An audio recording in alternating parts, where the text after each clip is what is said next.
Alright, so I'm live, I guess. I'm just another Hangout live stream watching traffic signal phasing at some intersections near the Fairview Mall area. I took the subway here because I just don't feel like driving today. So I took the subway to Don Mills Station. The first intersection we're going to be watching is Don Mills and Shepherd.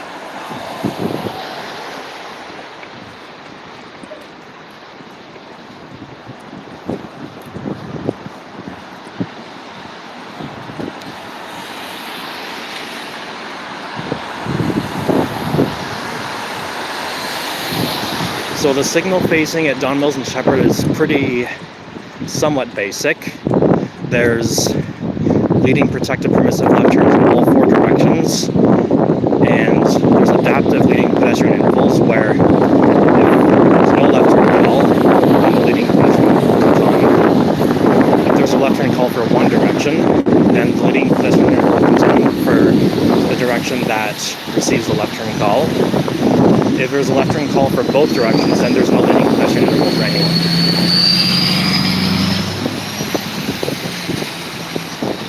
And it looks like they upgraded the pedestrian signal lighting to Leotech. You can tell by the way the numbers look kind of different, the way they made it pixelated. This is a new type of Leotech that I've seen. Haven't seen it before 2025. And it looks like they also upgraded most of the vehicle signals to Leotech lighting as well. It's easier to, well, it's not that easy to tell, but if you look closely at the green, yellow, and red display when the lighting is not on, then it looks more color.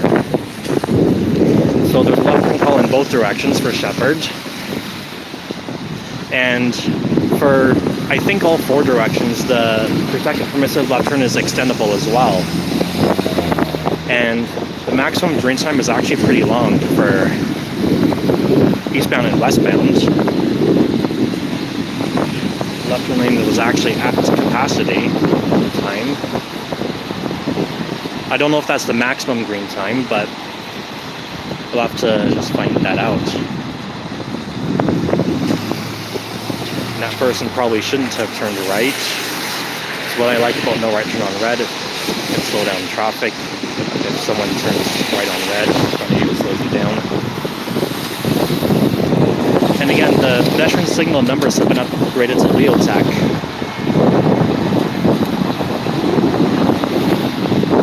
I don't think the northbound primary signal was upgraded to Leotech yet, but from what I can see, it looks like both of the westbound signals were upgraded to Leotech.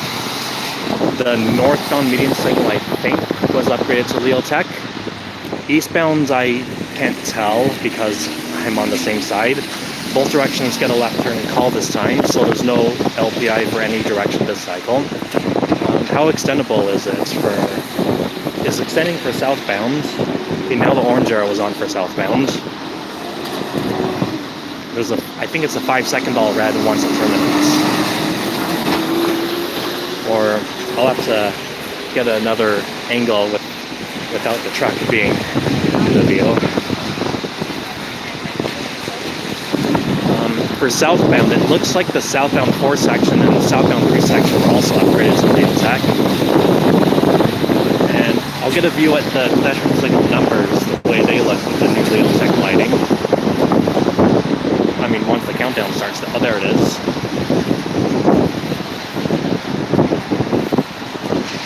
They're doing, I don't know if it's citywide, but they're doing a lot of Leotech upgrades to the signal heads these days in Toronto. I like the new pedestrian signal numbers when it comes to Leotech. For vehicle signal head lighting, my favorite is Econolite Duralight based on how bright it is. Especially the bimodal arrows, because they look so pixelated. The left turn lane is at its capacity. So let's see how long the green arrow will extend this time.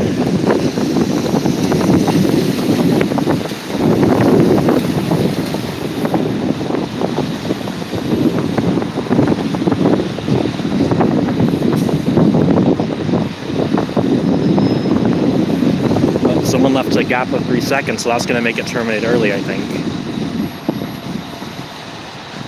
Or maybe not. The signal's... Okay, now it's terminating. Maybe that might be the maximum green time. I know it's longer than that during rush hour, though, so I might have to come back during a rush hour time of day. What time is it? 3:19. It's a Saturday, so there's no rush hour timing today. But I'll cross to the next cycle just to get a look at the southbound signals to see if they're Leo Tech. I think the eastbound's primary signal is Leo Tech. Northbound, I don't know for sure. And most of the signals are TCT. The eastbound primary signal, the westbound signal, sorry. The westbound primary signal head is Fort Tran, from what I see.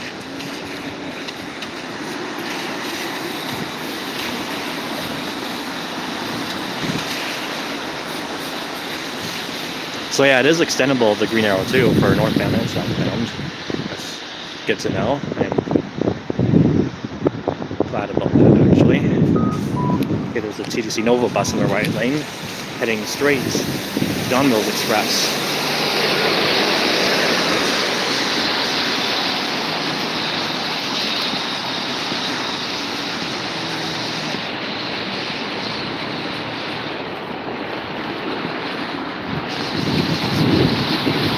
So the southbound secondary signal is also Fortran.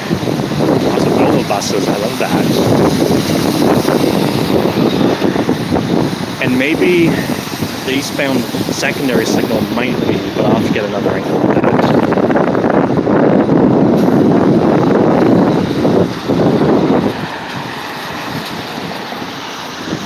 So it looks like the green arrow is going to start in both directions, but it looks like it's going to extend for westbound. Or maybe not. Maybe the left turn lane will fill up. Yeah, that white car left a 3-second gap. Is that going to terminate the green? Yeah, it terminated the green arrow early because that white car was too slow to get moving. That's unfortunate for people behind them.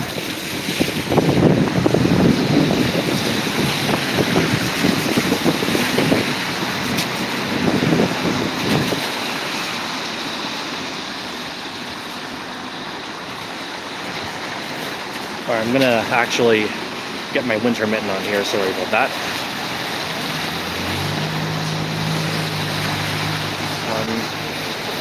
I'm gonna check the chat. I don't know if I get notified if someone puts comments.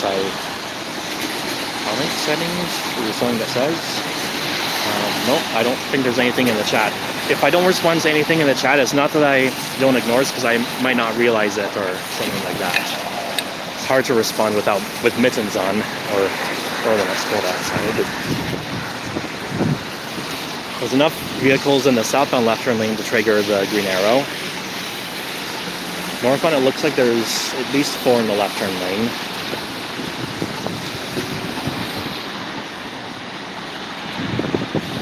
Okay, good. Both ways get the green arrow. And, oh, the southbound green arrow was on at the next signal after. I don't usually see that green arrow on. The one where there's 2 4 sections, near side and far side. And that looks like it's also extending too. I wonder if they could be coordinated with Scats or something. But at the same time, I don't really think so, because I don't usually see the southbound green arrow come on over at the next intersection south. Alright, I'll do one more cycle here, and then I'll move on to the next intersection eastbound, unless something highlightable happens that I don't know. We'll see.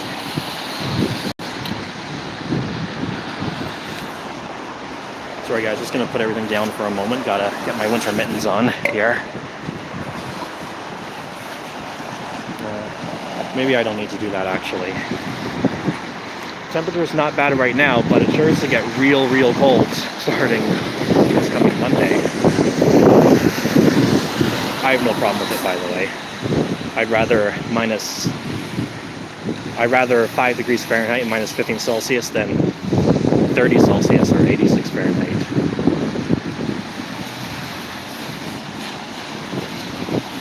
starting to snow.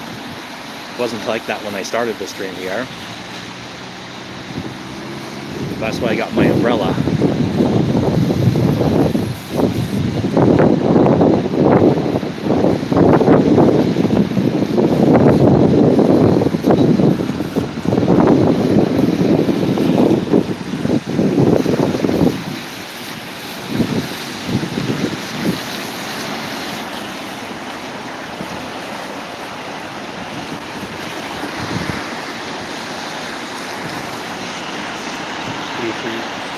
Alright, I think I'm going to move on to the next intersection now.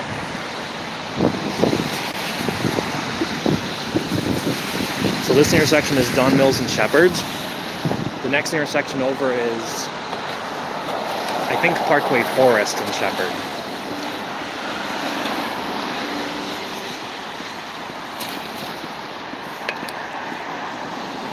Actually, I'm gonna cross at these lights here. Oh, and yeah.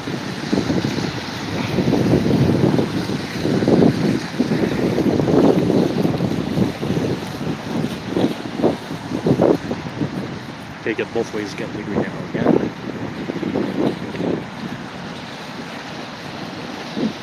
Yeah, the green arrow didn't come on this time at the next intersection south of here, so I don't think it's Scats.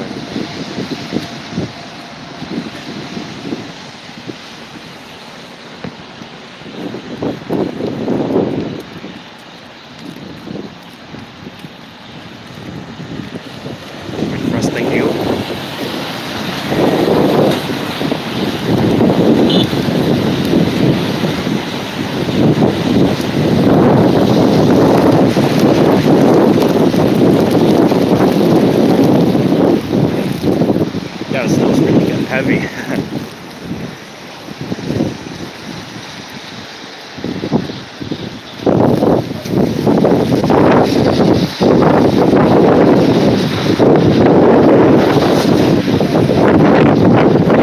So the wind appears to be going northeast bound right now, and I'm currently walking eastbound.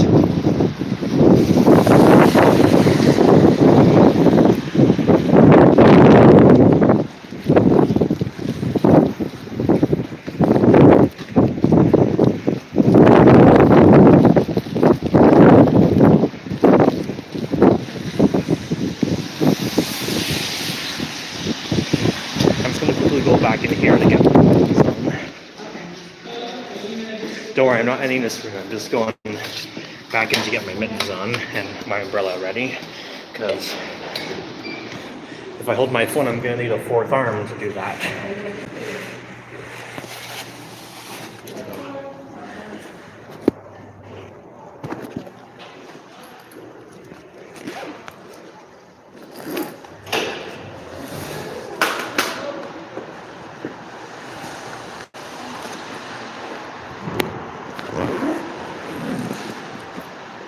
Sorry guys, I'm keeping the stream on. I'm just putting my mittens on and my umbrella ready.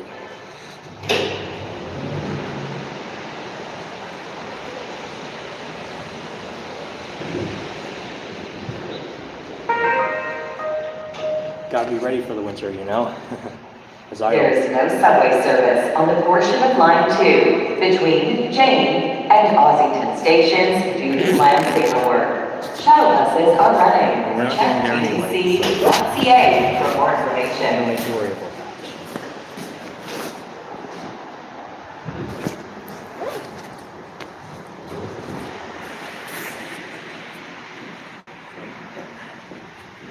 Bring my other mittens. I'm going to be a few minutes, everyone.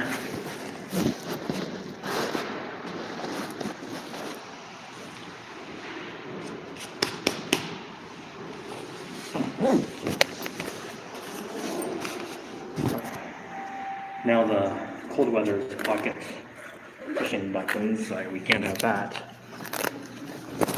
The water on the snow, the water on my phone that became snow was covering its pocket push button. You can't have that.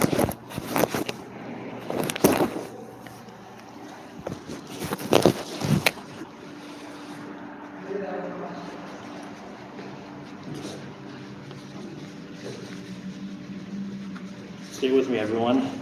Just getting my nose on. I travel heavy, so I bring a lot of items. Hey, Traffic Explorer Ontario.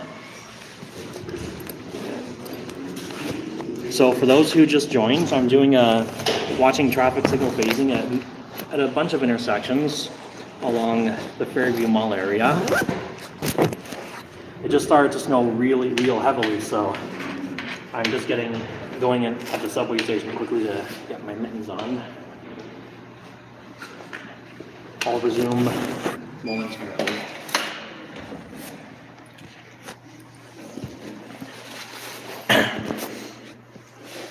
You just got to be ready for the winter, you know? Which I'd rather winter than summer, because I just cannot take the heat. Right.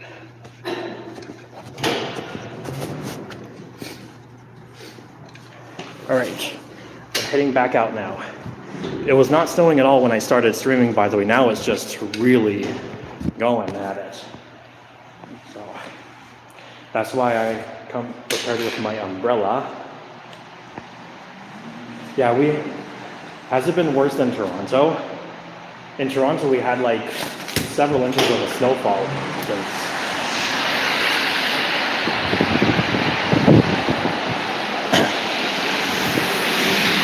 Yep, that's actually the next intersection I'm visiting.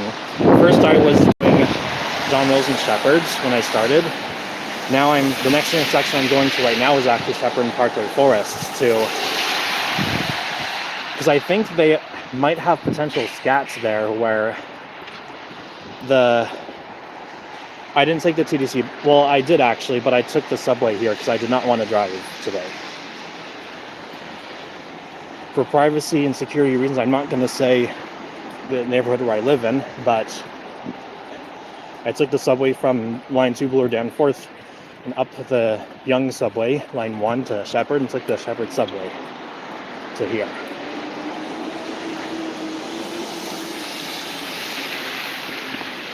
If I don't respond to any chat messages, it's not because I ignore it, it's because it's hard to type back in this wintry weather when all your hands are occupied. So I'll try to respond like by voice instead of by chat.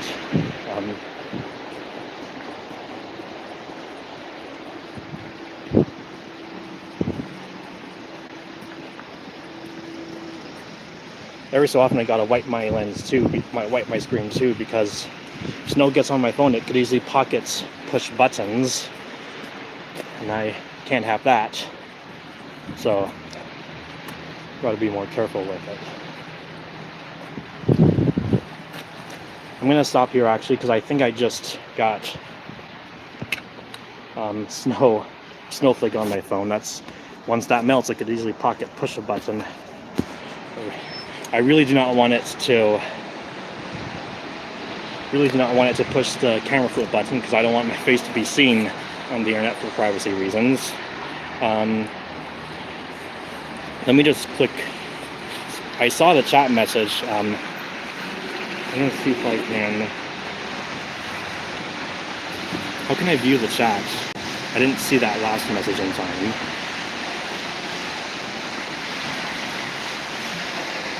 Oh, okay. Yeah, responding by voice makes sense. Stream and type.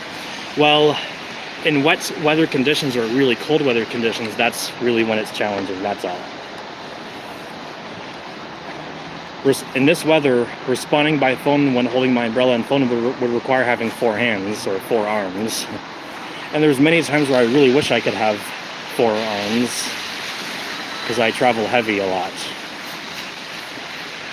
Just getting my winter mitten back on. Hold on with me. I got it. All right. I'm ready to continue.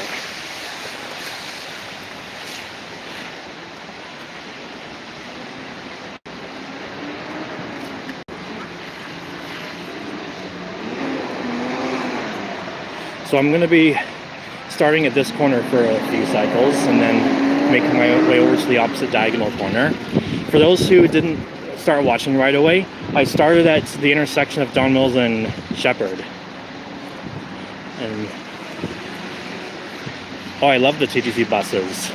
especially the Nova bus, the new Flyer. I really miss the Orion 7 TTC buses that started with 7, because those aren't there anymore. It's good childhood memories to see that.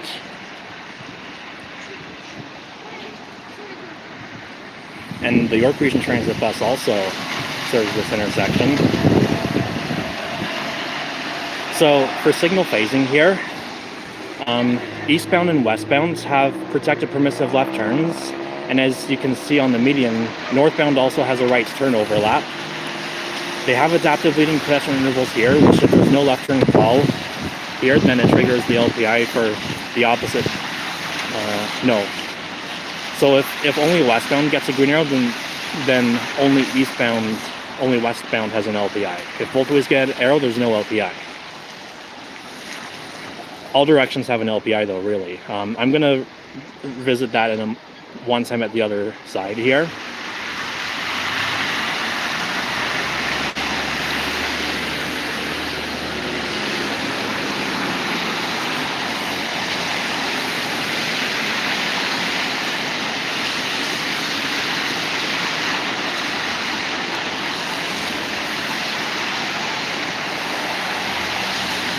I'm probably gonna have to come back here another time because normally it would be rush hour timing. Yeah, they use regular vehicle detection. Actually, when I was here last time, the bus protected phase was actually coming on as fixed time and twice per cycle, even when there was no bus there. And that was during rush hour though. But let's see if it can come on twice per cycle outside of rush hour, like on weekends. So it'll come on first, as always. Okay, yeah, it's on. The red light no longer shows when the white vertical line is on, though. The yellow light's also not displayed. There's a leading pedestrian interval for both directions here.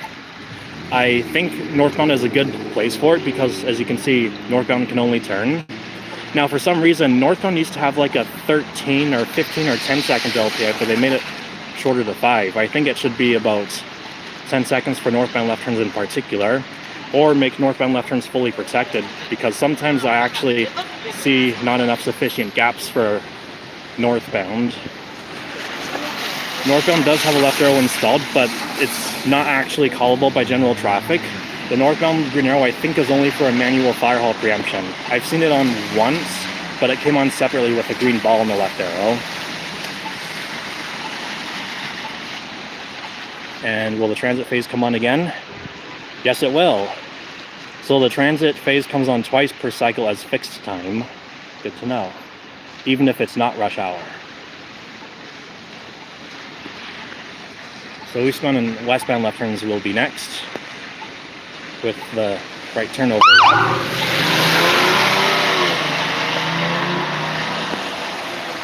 And it looks like that police car might have gotten a call or something. He was sitting there the whole time. I didn't see anything happen from my angle. I think he got a call. No LPI this cycle.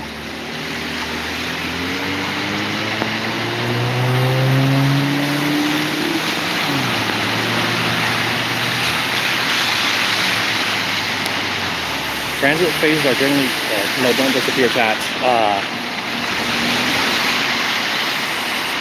How can I make the message show again?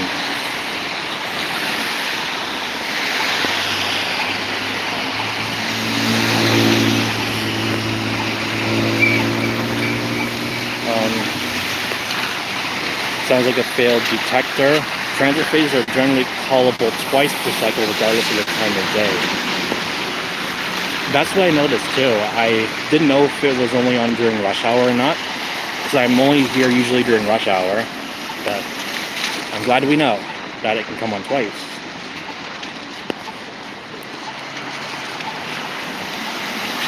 The walk signal is pretty long actually. I don't usually see the green time for a shepherd this long. But the left turn lane is over capacity though. So when I was here last time, I think I noticed there might be a potential some scats here where the duration of the eastbound and westbound left turn. And I was going to get to that point about why I think left turns should be fully protected. Interesting that right turns in one direction are showing the green ball at the same time, since left turns should show a green arrow. Yeah, I really... Oh, the transit phase didn't come on as fixed time this time. That's a first for me. Yeah, I really think that northbound right turns should have the green arrow displayed, since not only is there no crosswalk on that side, but southbound left turns actually have a green ball and the left arrow at the same time. There's 3 lanes. There's 2 southbound left turn lanes, 1 northbound right turn lane. That white car at the far side should be turning right, since everyone's turning into their proper lane for left turns. Or maybe he has to merge all the way left to the Don Valley Parkway.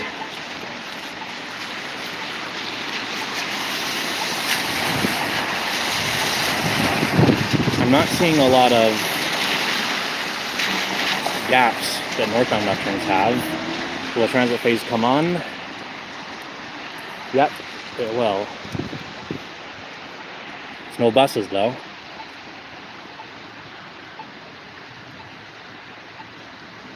So eastbound and westbound left turns will be next. Maybe in the future it could be a dedicated right turn signal. Yeah, that's what I was thinking too. This intersection is on my list for my animated traffic signal proposal, similar to Girard and Main Streets. I haven't gotten started on it yet though. I'll have to get more pictures of this intersection from each angle once the snow clears up, unless I already have some that I don't know of.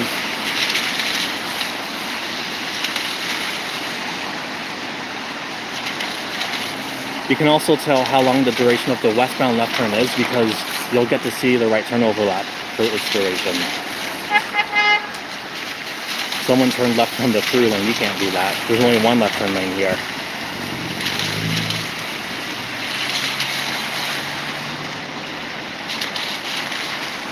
The green arrow is pretty long though, at least. It's critical here because left turn lane usually operates over capacity, and it clears the path for them to move out of the way for through traffic.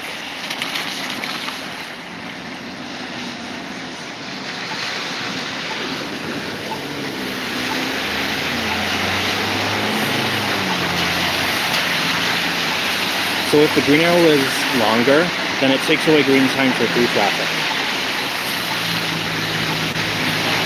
Alright, I'll do one more cycle from this angle, and then I'm going to cross over to the opposite diagonal angle. If they use fully protected left and left, they could use the light phasing to create,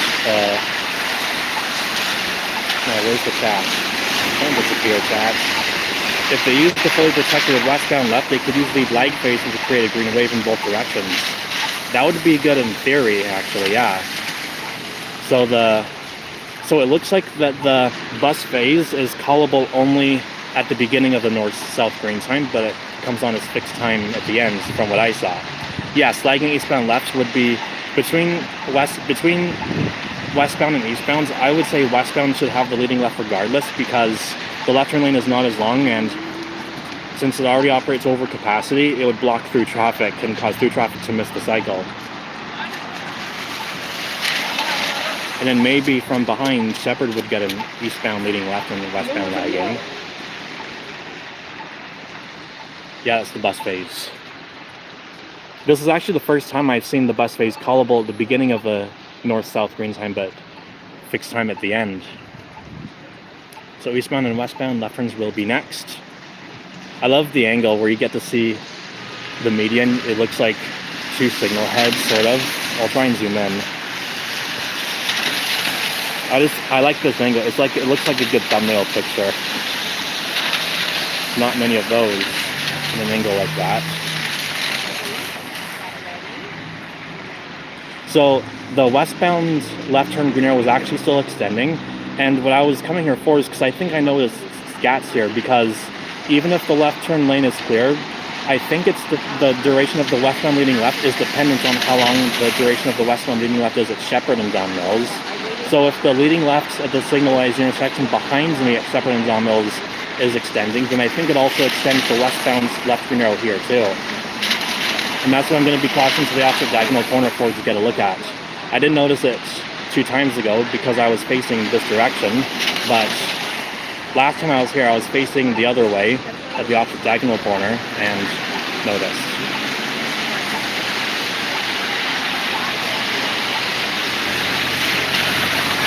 So I'm going to cross next cycle to get a look.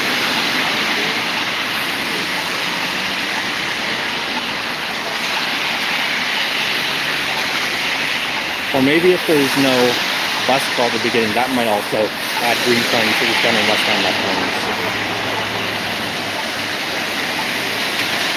I think the signals here operate at the same cycle length though, from what I saw.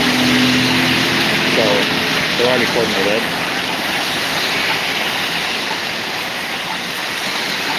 I agree with you that they should gap out, but I think there should be like a 3 second or 5 seconds break just in case someone is slower to start moving. But other than that, yes, I agree with you. Still exploring why it doesn't, but I'm just curious about why it doesn't. So there's the LPI. Now the LPI for northbounds used to be like 10 to 15 seconds. They made it shorter.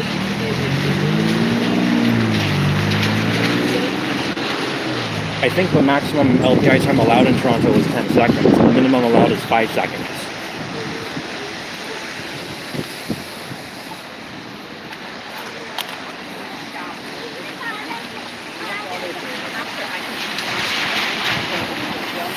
And we'll get to see the transit phase come on from here before we get our light, at least.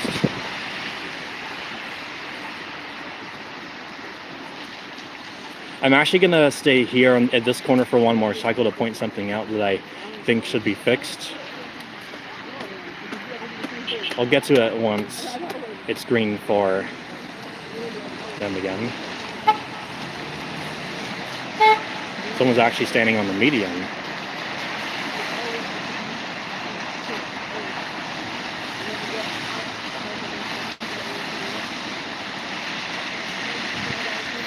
So it's continuing for westbound.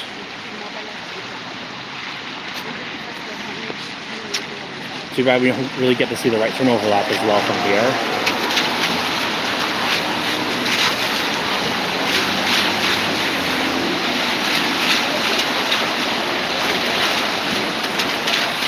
So now it's orange, now it's off.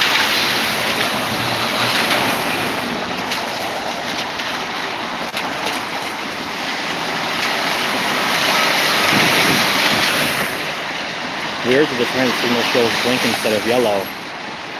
For some reason, the transit signal actually never showed yellow before, from what I've seen. Before it was blank, the red ball was always displayed at all times, no matter what. Even when the white vertical line was on and when it turns off, now it's a red ball only, then a white vertical line only, then a 3-second blank, which is probably used as the yellow, then red again. There's no buses here, but here's what I wanted to point out.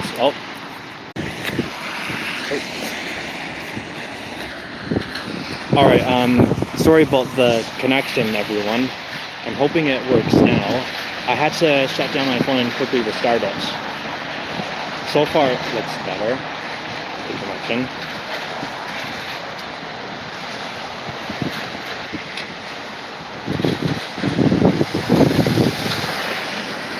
So, I don't need my umbrella anymore right now because the snowfall stopped. Thankfully, it was very brief. So, back to where we started.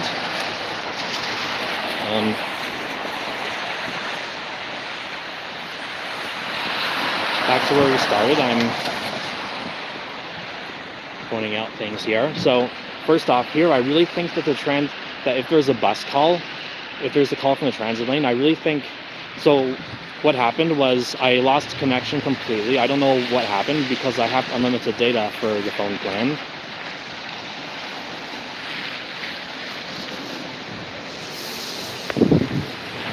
I restarted my phone.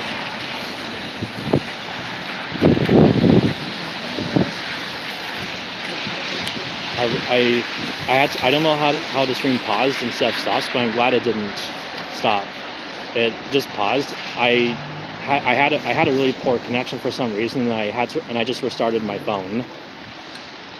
So far, it's not saying anything about bad connections right now.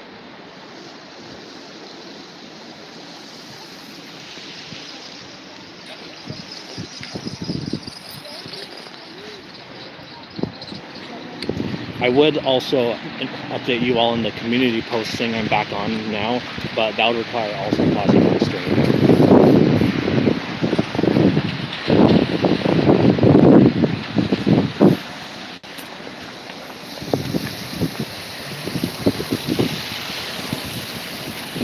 There's an overbus, hybrid electric. So,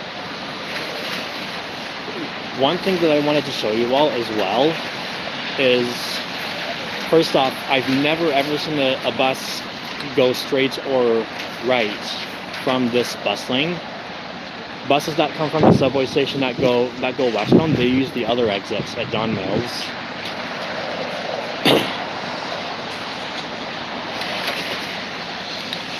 But one thing I wanted to point out is, when the bus phase comes on, since I don't think buses ever do turn right or go straight, I think that the walk signal should come on with the bus protected phase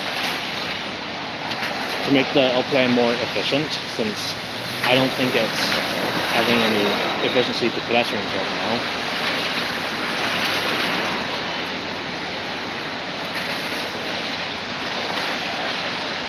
When the light changes, I'll show you what I mean.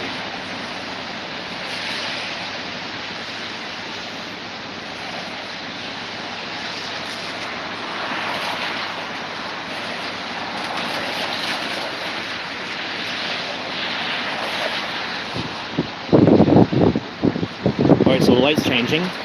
So right here, you'll see when the bus phase comes on, I really think that the walk signal should also come on, because I don't think buses ever turn right here. Because it would make the LPI more, it would be like an LPI, but it would be more efficient, so that the walk signal would already be on by the time the transit signal finishes, so the drivers southbound through and left wouldn't have to wait 5 extra seconds. And if there's no call for the bus lane, then I think the left green arrow for southbound should be on with the LPI, since there's no shared lanes for the left turn movements, as well as the northbound right turn lane. It's an articulated Nova bus.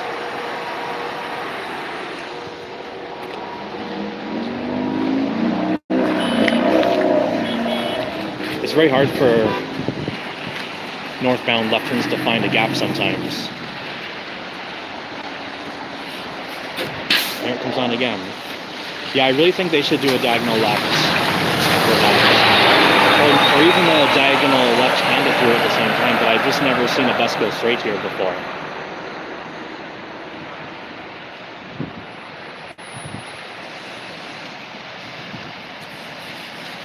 Next time southbound gets the green when there's no bus there, I'll show you what I mean about the dedicated left turn lane, since the cars are on it right now. So the eastbound left turn green arrow does gap out when there's no left and a left turn lane, but I don't think it does for westbound, because I see that it's still green.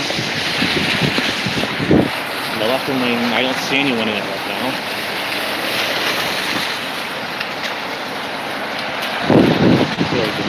Unless it's extendable by northbound right turns to the overlap, but I don't think that's the case.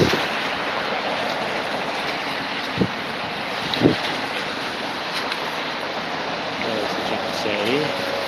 In the meantime, until diagonal bars are legalized, they could potentially show a green ball and a left arrow on the transit signal. Yeah, maybe the detector was broken. I noticed that the Wavetronics detectors have problems more often, and that's the new type of thing that Toronto uses nowadays. What's that BMW driver doing? Moving so slow. If you're slow, people will take advantage of you, like that man that turned left. Still understand why they should make transit bars legal in all angles. Diagonal, horizontal, white triangle, and even the white bus word. I learned recently that when it says bus, as in whites, it actually means permissive all movements, not protected. So they could legalize all three of that and use bus as a green ball. So right now, the walk signal should be on, because I don't think buses ever turn right. So in the case, it should be a diagonal left and a white vertical line. Because if the walk signal comes on with the bus phase, then it means that the walk signal would already be on, so traffic wouldn't have to wait extra for that LPI NEC. And if there's no call from the bus lane at all, then the left turn arrow should be displayed for southbounds during the LPI, since there's 2 dedicated left turn lanes and 1 shared through and right turn lanes. So there wouldn't be any through traffic or right turns holding up left turns. And I also think that, of course, northbound right turns should have the green arrow with the LPI and green ball, except during the bus protected phase.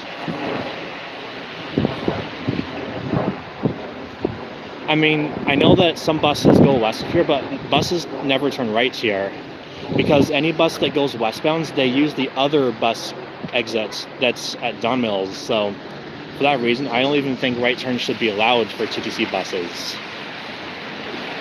I'll show you what I mean later on this stream, because I'm planning to continue eastbound after I watch this intersection, loop around the back of Fairview, then come back via Don Mills. So over there, I'll show you what I mean at the end of the stream.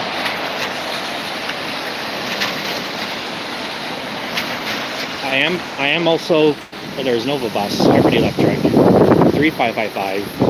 So I'm also planning to make an animated traffic signal phasing video, just like the type of video I made for Girard and Main Street. So far, what I'm planning to have is, I'm planning to make left turns fully protected for all 4 directions. I'm planning so far to make northbound left turns lead fully protected, and as well as right turns. And then when the bus face comes on, the walk signal would be on with it. And then when that terminates, southbounds would get a green ball and a left arrow, with northbounds having a right turn signal green arrow. Now, something else, next cycle I'm going to cross, because they do have a counterproductive leading pedestrian interval. I know that the left turn lane's been very full these days, so we haven't actually seen it yet, but they do have leading pedestrian intervals for eastbound and westbound, where if both ways get a left turn green arrow, then there's no LPI.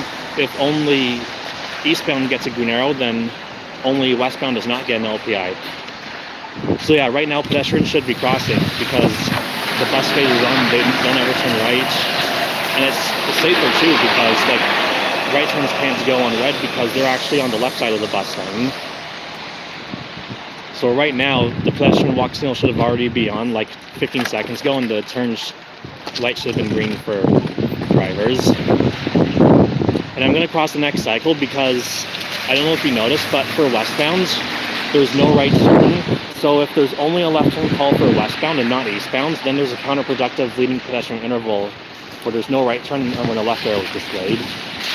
I'm going to get to that once I get to the other side here. And that's also why I wanted to make left turns fully protected in all directions, to minimize permissive turns or something, and then after that, so right now, if left turns were fully protected, the only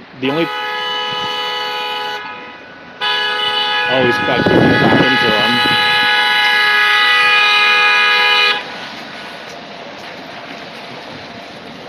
I mean, I get that he's trying to reverse to give pedestrians room, but I think that the driver behind could also reverse. He's leaving a bit of a gap. So the left turn green arrow was still on for westbound.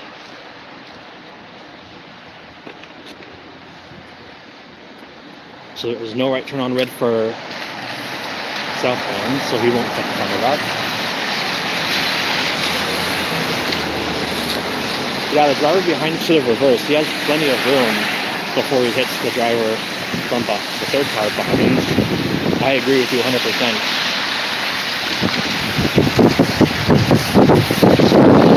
I mean, I reverse both of that because I have experience driving with my vehicle, but I do it really, really slowly as I get closer to give the other driver more comfort. So what I'm looking to see here is if we're gonna find a cycle where there's no left turn call for eastbound, so that we can see the counterproductive LPI for westbound. But Saturdays are really busy shopping days, so I think that we're not going to really see an LPI here today, which I actually passed by the same section shortly before we returned to Ottawa. The near side no right turn sign kind of threw us off because there's also that slip ramp thing. Yeah, the no right turn sign. Are you referring to the no right turn sign that I'm looking at right now? Or no, actually there's another near side one right here. Yeah, I can see why. I think they should be far side. I wonder if they made it near side because drivers might have not seen the far side one, but I agree with you. For drivers turning right, they actually use this ramp here. The no right turn sign is for turning right at the signals, right here. And there's actually only 2 cars in the eastbound left turn lane, so I might be able to show the proof of the counterproductive LPI for westbound if there's no eastbound left turn call. Except the bus phase is on again. So if there's a left turn call, it omits the LPI for the opposite direction. But if only westbound gets the green arrow, then there's a counterproductive LPI where the left green arrow is displayed, the walk signal is displayed, but there's no right turn. So there really should not be an LPI for westbound in my opinion, period. Oh, and the green arrow for westbound is pixelated. Awesome, I love pixelated green arrows. It has a more thickness to it, so it makes it more visible. I think that might be a dialyzed green arrow. And the green arrow is also on with the green ball at Shepherd as well. Let's see if they terminate together. Yeah, they do terminate together.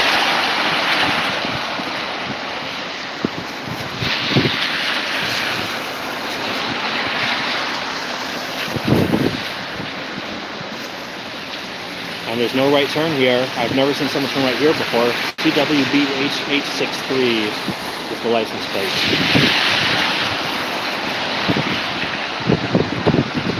You probably didn't get into the right turn then in time, but still. You missed a turn. There's another right turn where that white Toyota RAV4 is before John Mills.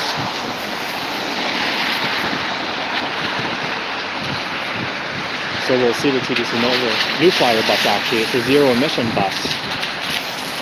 He'll get his priority. Again, I really find it frustrating that pedestrians don't get the walk signal when buses get the left priority.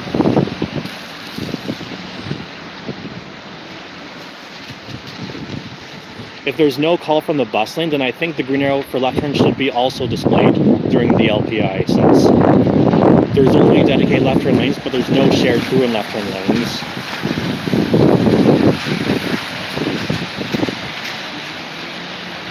That white car should be turning right because there's 3 lanes. It's turning to the right lane, and the southbound left turns turn into the 2 left lanes.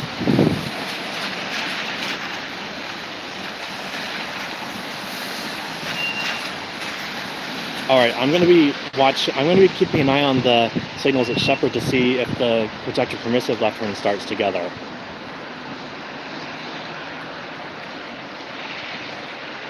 Bus phase is terminating. So it starts at the left turn starts at Shepherd and Donald's. Yeah, they started like no more than 2 or 3 seconds apart. Let's see if they'll terminate together.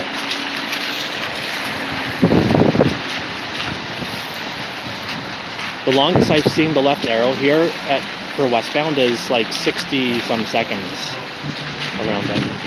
Oh, so it's terminating at Shepherd, but it's actually, no, it's terminating now here. And actually that's everyone in the left turn lane, so that's perfect.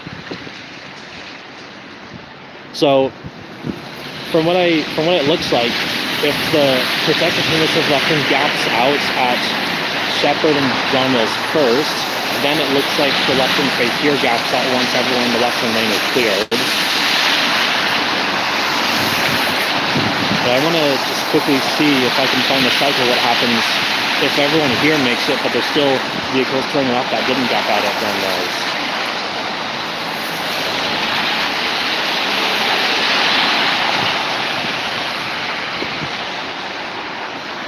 So the bus phase didn't come on, so the left arrow should be displayed for southbound in my opinion, as well as the northbound right arrow during the LPI.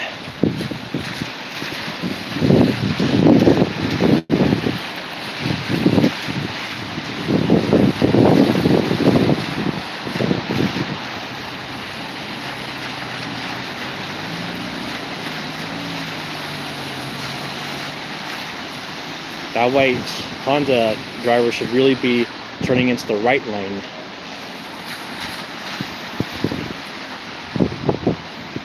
Let's see, will the bus face come on again? Yes, it will.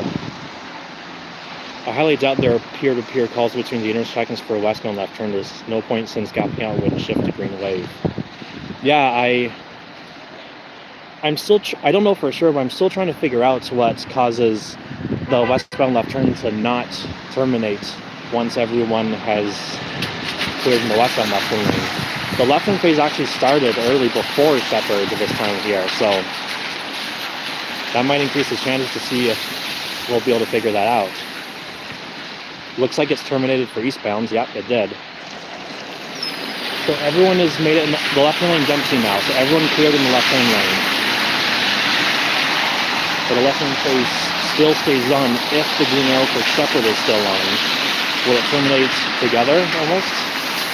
No, actually. Well, I don't know.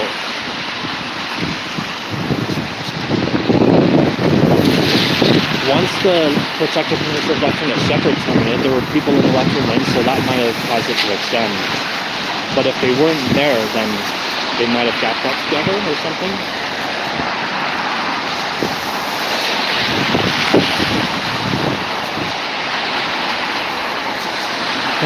Yeah, I don't like the westbound or southbound LTA. I like the northbound LTA, but I still feel like left turn should be fully protected.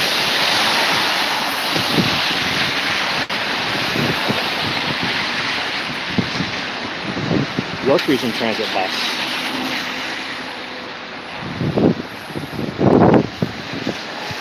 The left turn lane for westbound is over capacity. And actually the eastbound left turn lane is over capacity too. That's not something I see that often.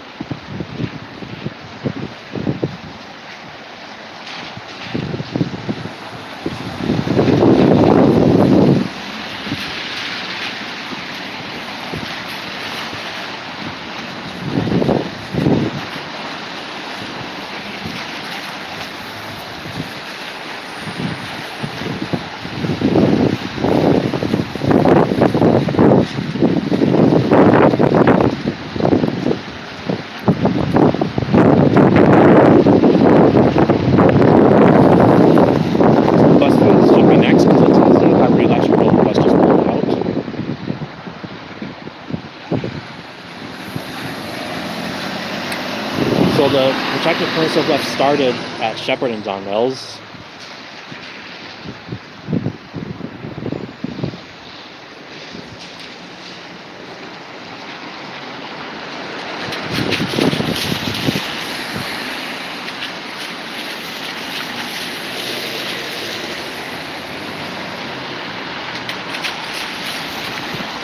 Terminated a few seconds, like 10 seconds actually, after Don Mills and Shepherd here. I don't know why people are driving so slow in the entry of the parking lot. Yeah, I don't really want to, I have more seconds I want to investigate, so I don't want to stay here too long, but I'm looking to see if, I don't know, if, I still think that the protective permissive left turn phase here doesn't terminate before Shepherd. I think Shepherd, the westbound left turn for Shepherd extends the westbound left turn here. I haven't figured that out for sure, but that's what it looks like to me. And then once the protective permissive left turn terminates westbound at Don Mills and Shepherd, then I think it can gap out once the left turn lane is clear or something here. I don't know. It'll be, you know what, I honestly, I don't want to waste everyone's time by staying here for like so long. There's other intersections I want to see, so I'll just watch this next protective permissive left turn over here, and then I'll move on to the next eastbound intersection, because there's something I also wanted to check and see for the next intersection over, and if it's still a thing or not. So northbound left turns are finding more sufficient gaps, which is good. So the protect permissive at Shepherd started.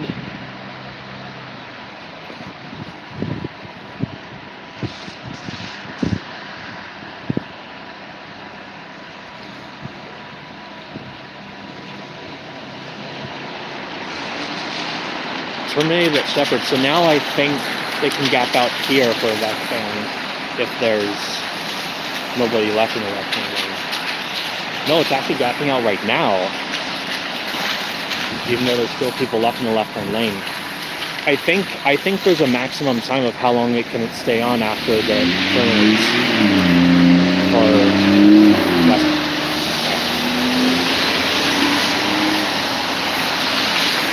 The left-turn lane's still over capacity. If there's, I'm gonna wait here another cycle actually, because I don't see a TDC bus, and if there is no bus call, that should actually make the green arrow start sooner here.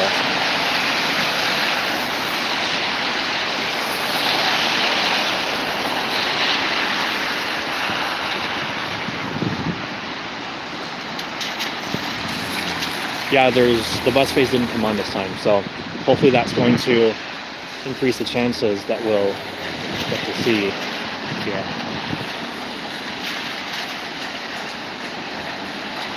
Yeah, that left-hand lane is way over capacity. It's actually backed up all the way to the next signal now.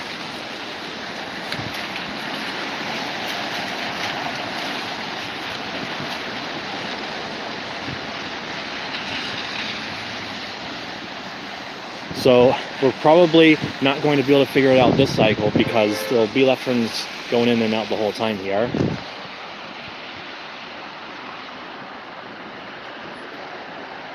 All right, I don't know why I forgot about the bus phase.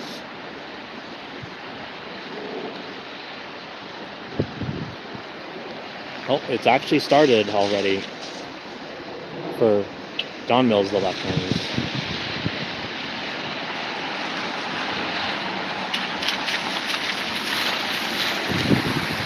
U-turns are allowed for all directions at this intersection from what I can see. So it's terminating for eastbound. It's probably going to terminate in about like 5 or so seconds for westbound. Based on what I'm seeing at Don Mills and Shepherd. Or maybe not. Maybe, no, it is terminating.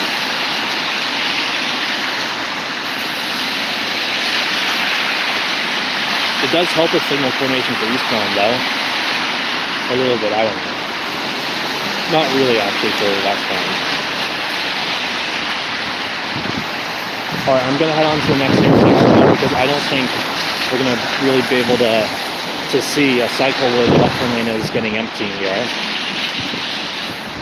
Just to summarize it, from what I saw, if the protected permissive left turn terminates first at John Wilson Shepherd after here, then I think there's like a 10-second or 5-second maximum time before the left turn phase here can terminate.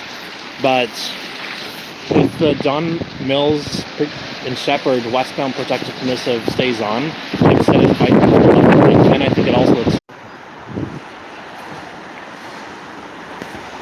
Sorry everyone, I lost connection again. I'm back right now. I lost connection again. It's probably going to happen again and again every so often.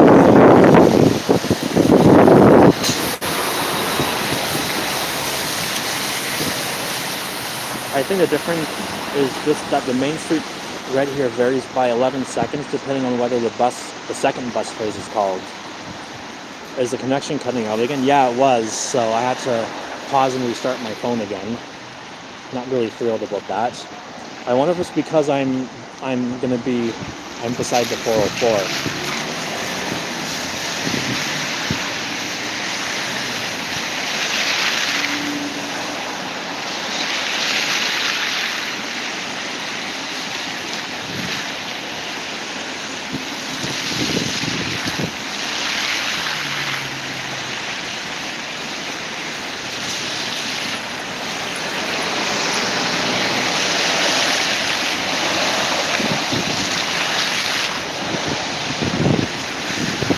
Okay, yeah, seems like we approached.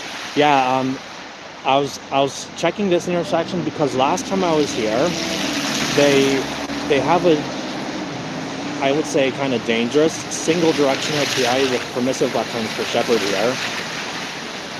So I'm checking here to see if that's still there. But also, so I wanted to point a couple things out here.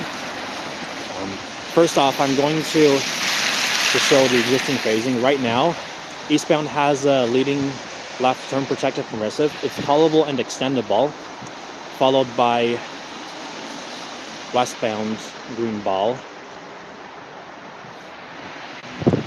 And southbound is just semi-actuated vehicle. It's callable by vehicles.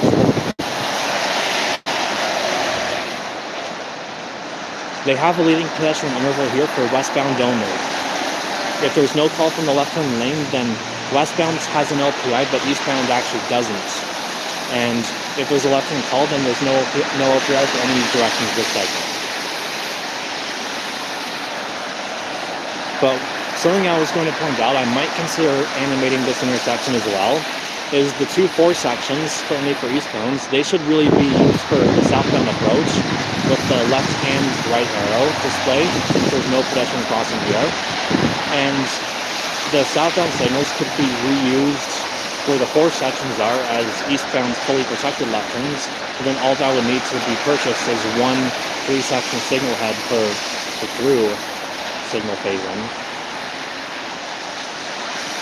And of course, the eastbound 3 sections should have a through arrow if fully protected left turns are here.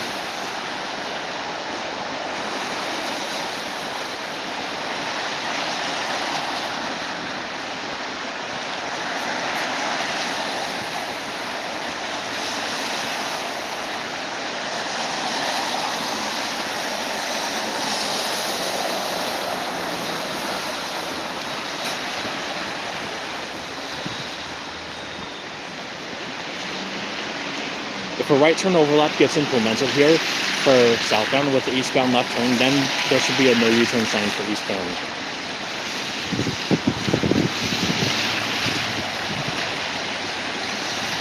So for the southbound approach, we have one dedicated left turn lane, one shared left and right turn lane, and one dedicated right turn lane. So there's 3 lanes total.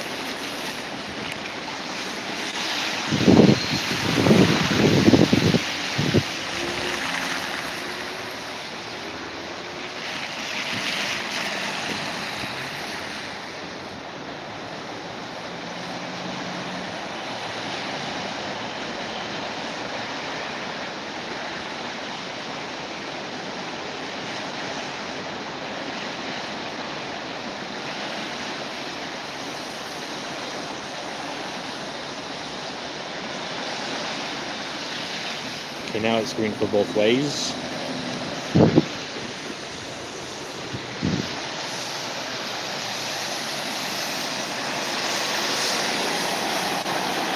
I've seen the maximum green arrow time here pretty long too for eastbound left turns.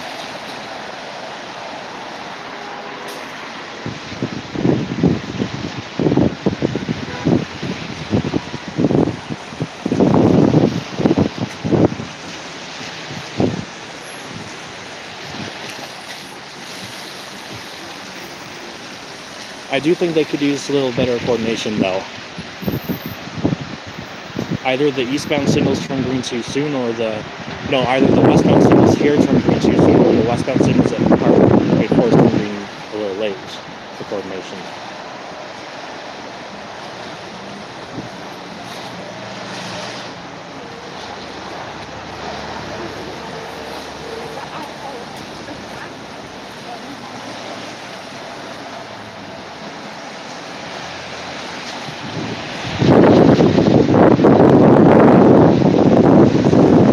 From what I see, the signals here at Fairview Mall Drive are the first ones to turn green, and then the last ones to turn red between Fairview Mall Drive and Parkway Forest.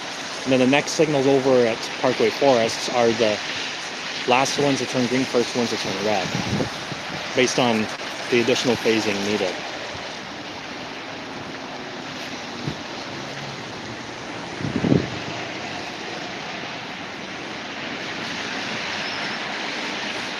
Things are not looking very good. Westbound approach is spilling into here.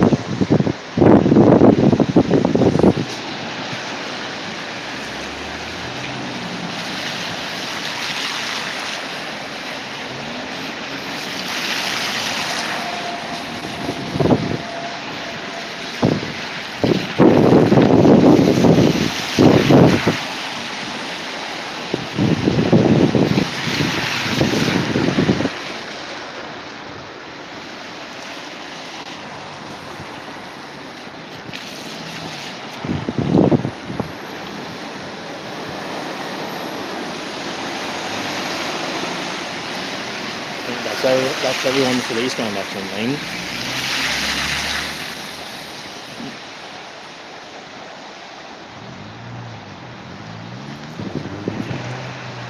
I was gonna say, don't turn right, Tesla.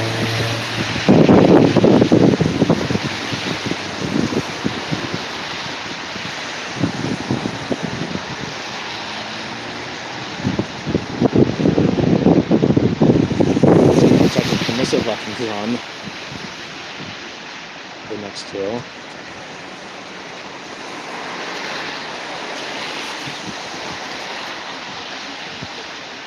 At least the left lane is moving because that was the line of people in the left turn lane.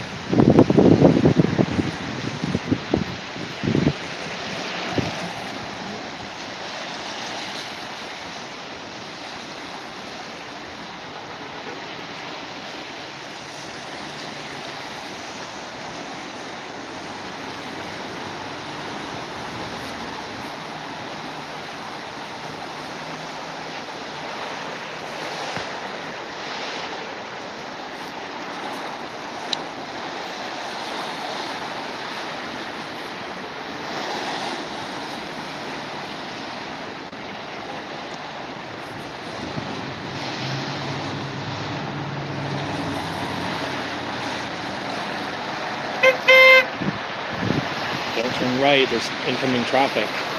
Well, I guess with the Nova bus he could, but I'd rather he doesn't.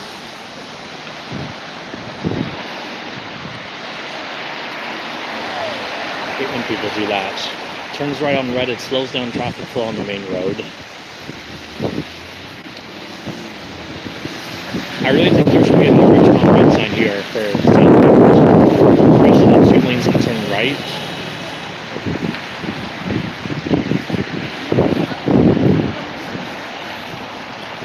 I'm fine with the right turns being allowed on red for westbound because there's no pedestrian crossing to cross Shepherd here, and technically it's safe to turn right anyways on red. I mean, there should be a right turn overlap, but there's no dedicated right turn lane. There used to be a right turn channel, and yes, there used to be a right turn lane that became right turn channel, but they removed it, and I'm not really happy about that. Go faster, Akira driver, you don't want to hold traffic behind you. So I'm actually going to cross this cycle to show what I mean. And then I'll be visiting one more intersection east from here, and then I'm going to turn around.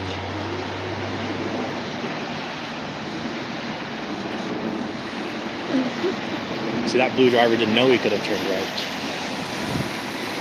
So it is extending quite a bit at least. And it looks like that's everyone now in the left-hand lane.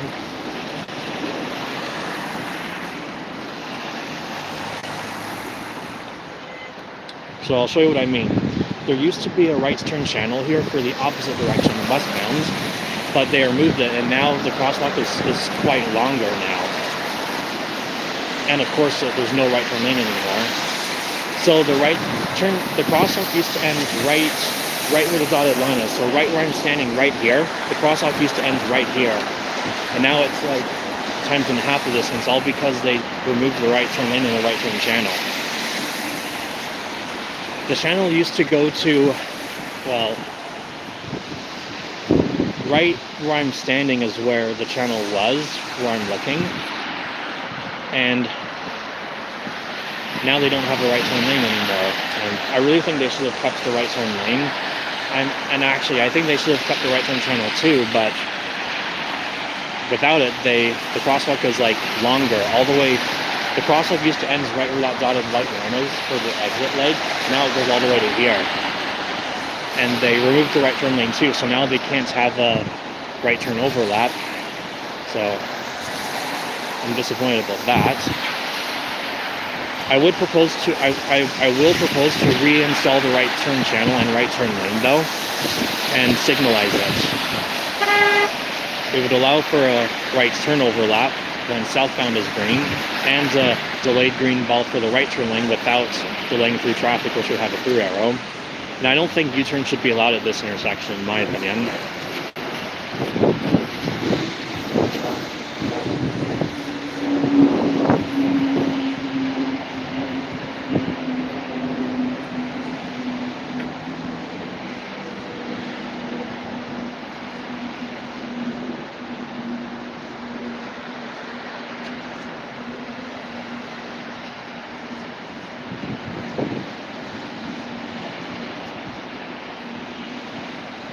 By the way, that the back up here is the line of people turning left at the next signalized intersection to get on the Highway 404.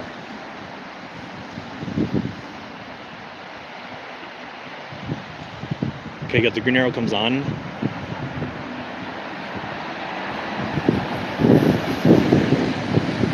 I wish they'd make the green arrow fixed time until they get rid of that LPI here, though. So the LPI would never come on even though it's installed for westbound only.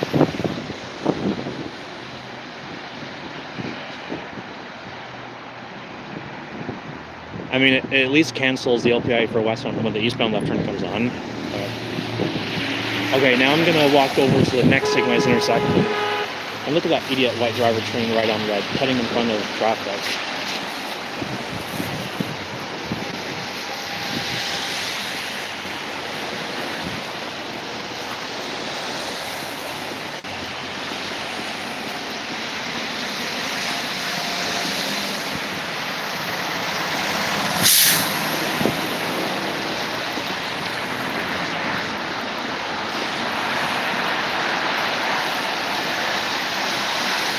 So I have a feeling I'm going to lose connection here just because I'm over the 404 right now.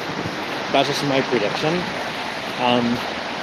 I really hope not, but I might lose connection because I don't know, I feel like being over a highway is not a good connection reception zone.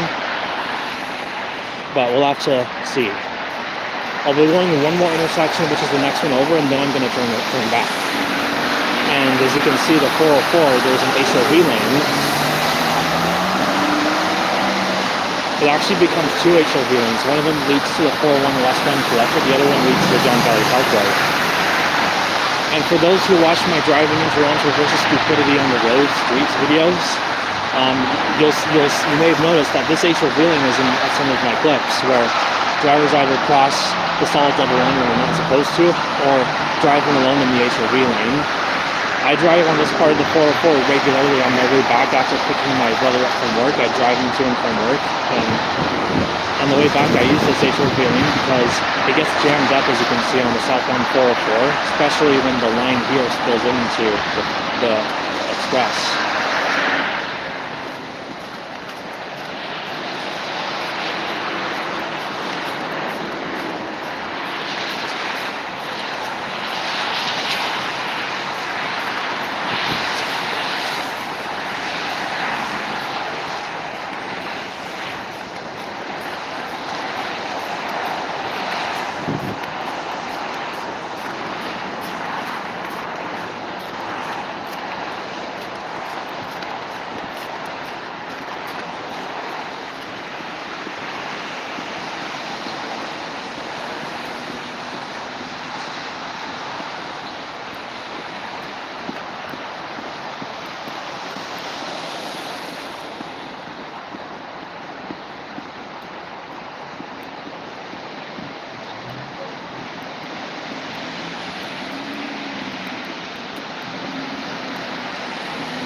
Looks like the green arrow here is has a long extendable tongue. I like that. I love that. I mean, the blue Nissan driver doesn't know about the 5 seconds all red, and the BMW driver knows he still has time, but I think it's good that I think there was enough time for one more car to turn really well. So, last time I was here, nothing doesn't seem like anything changed since I was last here. So for signal phasing, as you might have seen, eastbound has a leading protected permissive left turn followed by permissive phasing. There's a leading pedestrian interval installed for eastbound and westbound. The eastbound left turn green arrow phase gets rid of or cancels or omits the westbound LPI. Northbound and southbound operate as split phasing. There is an LPI for southbound though. Okay, good, it's callable though. So this intersection is semi-actuated. And with the southbound and northbound is split phasing. Southbound gets the green arrow first, and westbound has a right turn overlap.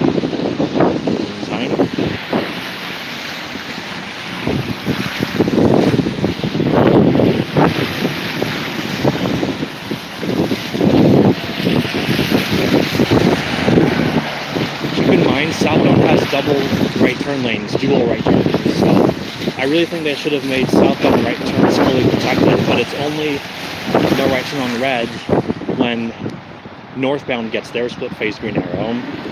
And this guy knows that the auto interval is so long he can make it anyways.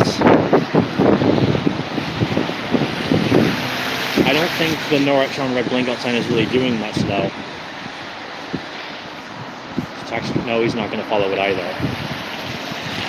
Again, I really think right turns should be fully protected. I wonder if those right turn on red violations wouldn't have happened if there were two separate signal heads that would say right turn signal. So now right turns are allowed, and again, this would be a time for a right turn overlap.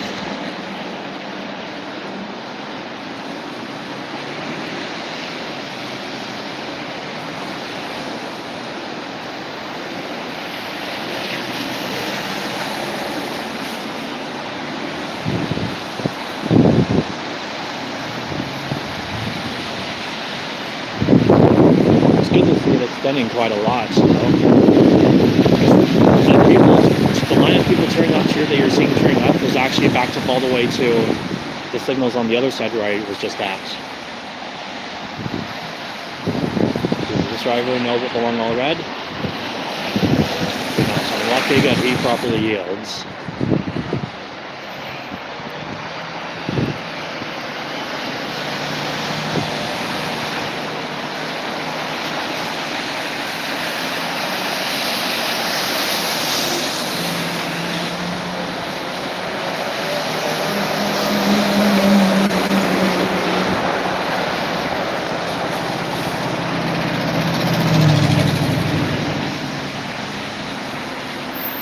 The signals at the bottom of the hill don't seem very well coordinated for westbounds though, unless they don't have the same cycle length.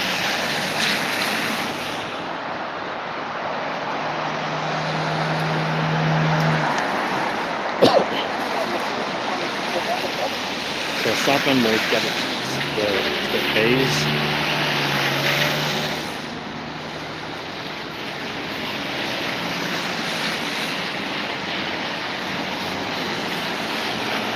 Southbound has one dedicated left turn lane, one shared through and left turn lane, and double right turn lanes, or some would say dual right turns.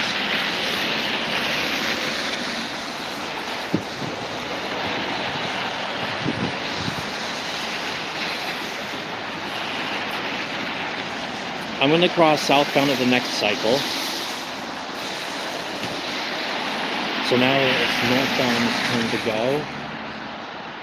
Okay, now it's green for northbound.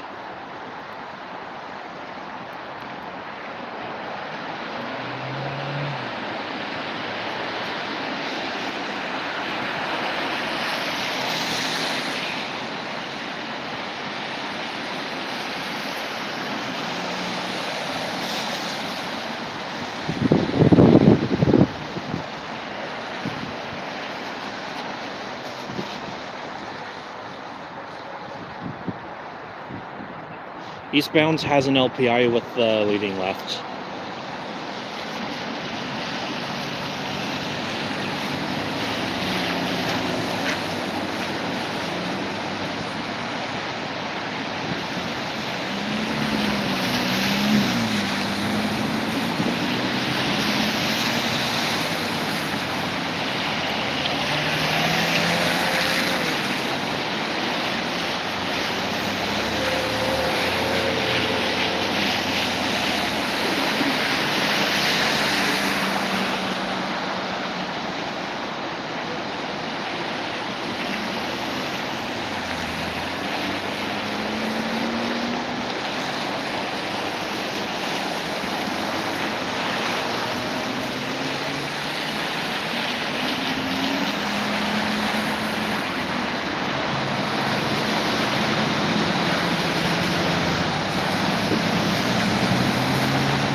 So we're going to cross to the south lake at the next cycle and show the northbound signals during their split phase.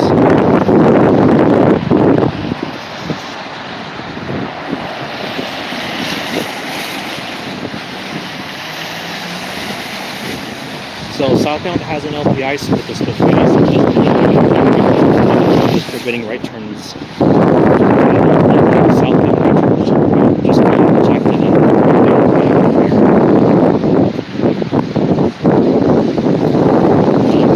I would be proposing to install 2 3-section right turn signal heads to make right turns fully protected, then make the 4-section do a through and left arrow, and the 3-section through only or something.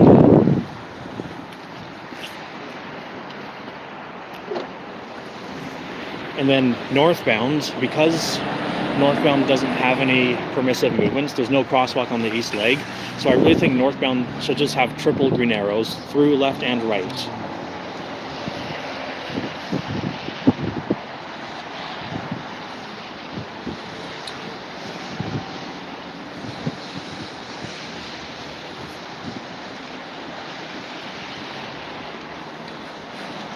Northbound's the only direction guaranteed to not have an LPI, actually. But for eastbounds, there is an LPI with the protected permissive left turn. There is a dedicated right turn lane, so I really think they should have I really think they should have a leading through interval here, and something that only makes the right turn lane wait for that delayed green. Eastbound left turns would be fully protected, and dedicated through signals as well, and then there'd be a 1/4 section on the right that would turn green 5 seconds later than all the other eastbound signals, and it would also do a right turn over that during the northbound split phase.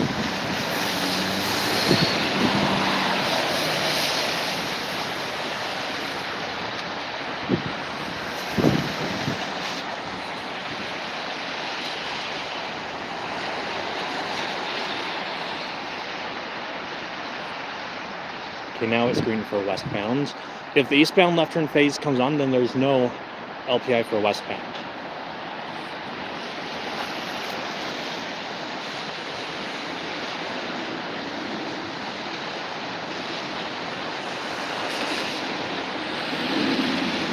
In fact, at this intersection, every movement has its own dedicated turn lane. There are dedicated through lanes, a dedicated left turn lane, and dedicated right turn lanes for every intersection approach. I know you can't really see it right now because they didn't plow us, but there's a dedicated right turn lane that for some reason they did not plow.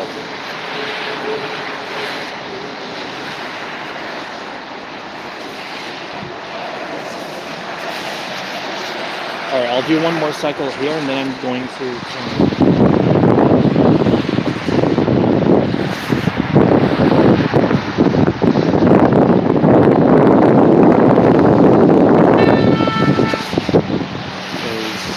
I think there's 2 exit lanes. Look at towards their home lane at the same time, technically.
So the no right turn on red LED sign shuts off right when the green arrow comes on with the walk signal for eastbound.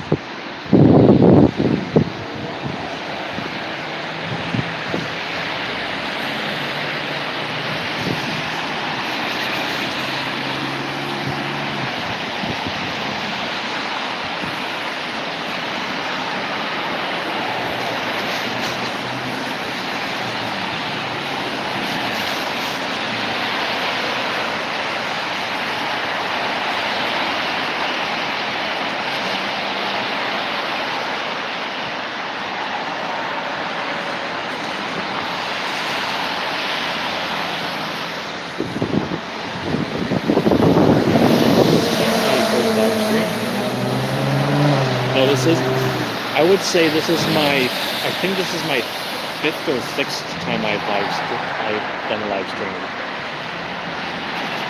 But yeah, welcome to the live stream, Calvin.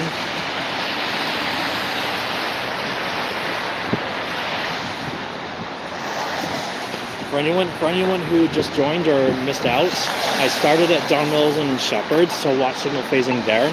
I did Parkway Forest Drive and Don Mills next, followed by Fairview Mall Drive on the other side of the overpass. And then here, I'm turning around now though. 7th according, maybe I did 7, or maybe I did 1 but it failed. So there's the LPI. I don't like that LPI because I really think that, I mean, there's no crosswalk on the left, so it's right turns are double, so I'll wait until someone waits for me to cross. We have double right turn lanes here, and I just really think that southbound right turns here should be fully protected.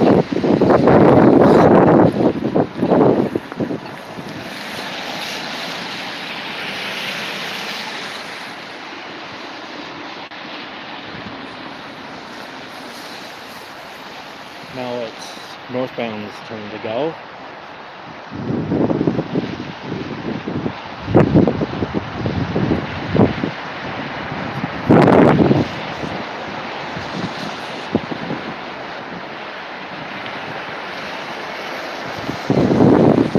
They're piloting a new type of pedestrian detection at Ellesmere and Mondio.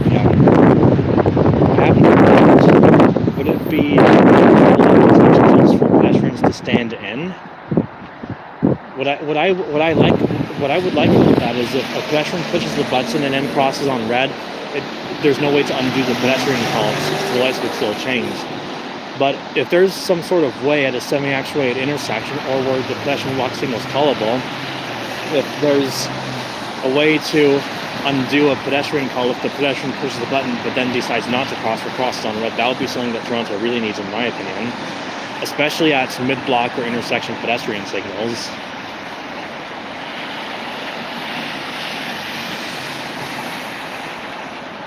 I feel like a 3 seconds all red would be more appropriate here. I don't like how it's like 5 seconds at least here. Alright, so now I'm going to be turning around back to where I started. I'm not sure if I'm going to go loop around Fairview Mall anymore because I don't want to take too much of your time, but at the same time I just want to check some signal phasing there as well. If I don't do it this stream, I'll do it another day. Probably not before February though, because it's going to get real cold for the remainder of January.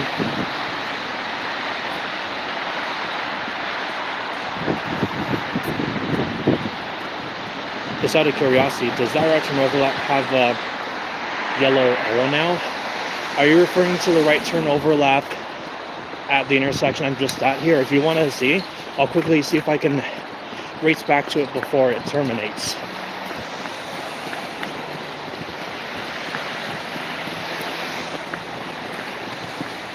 This one here, right?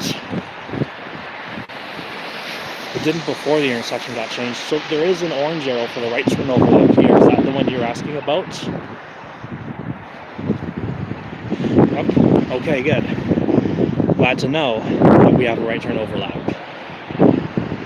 I don't know why I don't remember if it didn't have a right turn overlap or if it did. So I'm glad we know.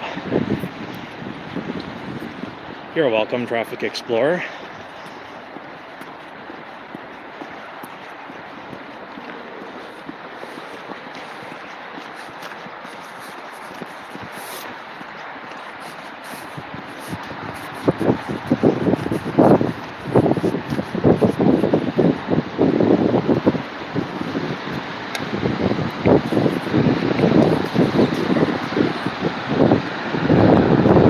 Yeah, detects pedestrians waiting to check it out. Ellesmere and Mondeo. I gotta keep that in mind. That's something else I'd like to go check. Right now, the detections are not really working as good because during the heavy snowfall, snow is kind of getting into the detection zone, which a lot of signals are acting as like it's fixed time.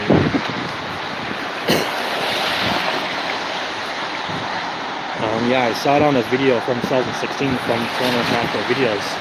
Yes, that was actually my first channel I had. I don't use it anymore though.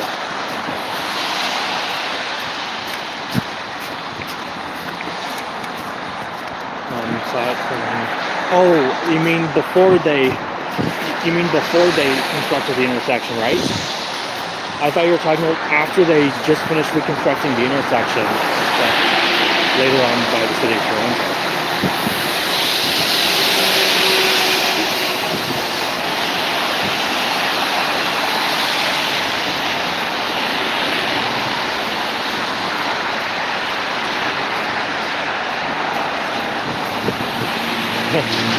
Turning traffic must yield to pedestrians. Well, there's nothing to yield here.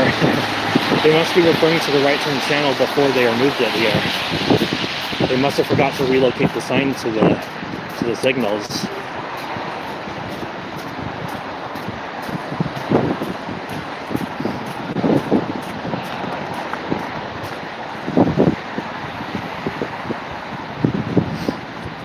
Alright, so I'm debating whether if I'm still going to stick with my plans to loop around Fairview Mall or if I'm just going to go back to the Shepherd subway and end my stream.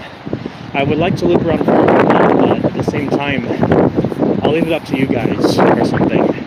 I'll be walking to Parkway Forest Drive and then I'll make up my mind on there. I'm also going to check my phone battery as well to make sure it doesn't die. Yeah, 16th Avenue and both 4 off-ramps don't have a yellow amber right turn overlap anymore. I swear they used to. York Region omits those entirely. I don't think the York Region really uses right turn overlaps.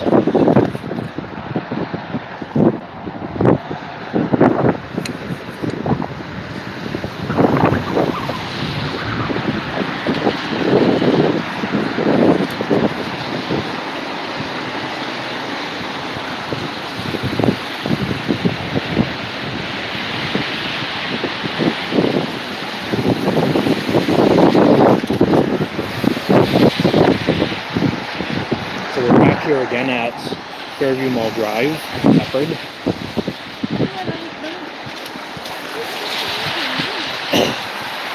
Just to give you all a heads up, I don't think I'm going to be making that many outdoor videos at all for the remainder of January because it's going to get extremely cold. Now, I don't have a problem with the cold, but it's just not really an ideal time to be out there for several hours. So I'm still debating if I'm going to loop around Fairview Mall to visit the other Signalized intersections there, or if I'm just going to go back to the Shepherd subway and head back. After I leave this area, I'm also going to be checking out one intersection at Flint subway station because this one I should videotape, but I never did yet. And I think it would be a good reference to a way that prevents drivers from blocking intersections.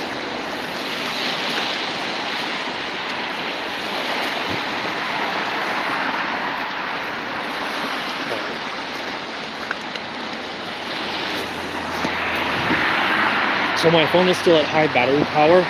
The only reason that is because I'm using a spare battery. It's sort of like a second device, but it transfers battery juice to your phone. So for sure my phone would have been dead by now if I wasn't using it. So I should have enough battery life to loop around Fairview Mall.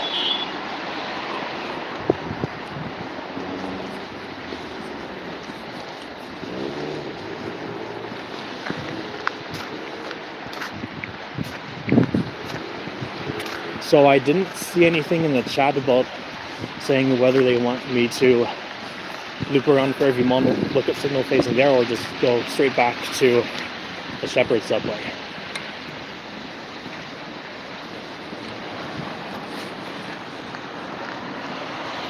Mall access first, right turn past the lights. I'll wait for that driver to go. I gave him a signal to go. No one else coming? Oh, and this time, the green arrow comes on in both ways, but actually only eastbound's got the green arrow from what I see right now. McDonald's and Shepherd. And it actually extends for eastbound here too. I'll try and turn on the audio here, if there's still time. I don't think there's sounds coming from that button. Oh, there is. It works.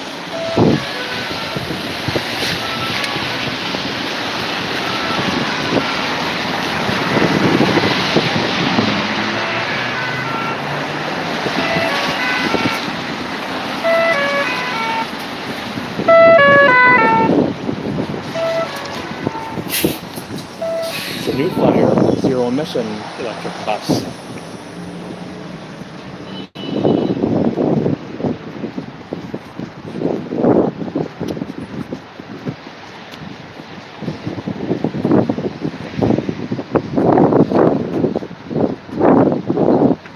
You can go ahead, Nova Bus. Go, Nova Bus. I want you to go.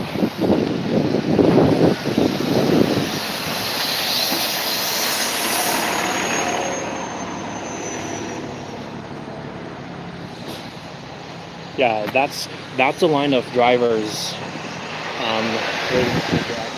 on the Shepherd. I don't usually see the line that bad. It's a long line. People trying to get out of the parking lot. And they don't have the left turns either. The lock sound should really be on when the bus phase comes on. Let's see how many can clear.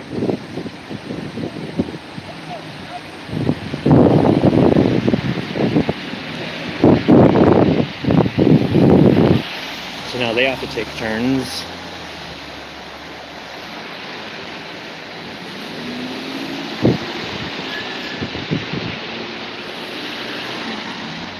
Alright, now I'm going to cross after this blue van.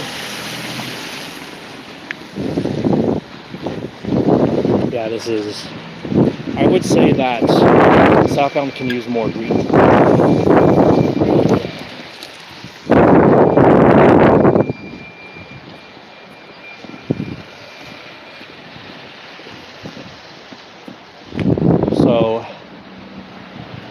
Oh yeah, when I said first live stream, I meant me actually seeing one. Oh yeah, that's fine. I figured you meant that. So let's see how far that line of drivers goes to. It looks like this, no, I see it all the way kind of to, and yeah, that's a long line. Oh yeah, it's really not good. This is the line of people leaving to the lights. I can see the line on the downhill actually, where the yellow overpass is, the yellow posts here.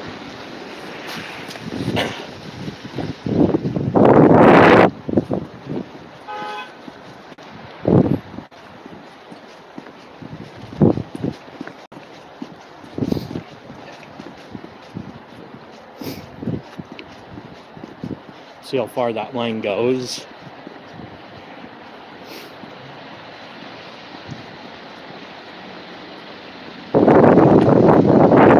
Be walking on. Actually, I don't know where the sidewalk is. Probably closer to the mall.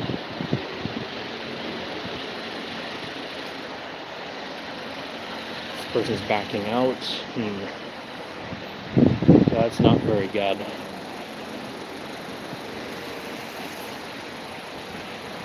By the way, this is the line of people. This is the line of people waiting at the southbound signals, by the way.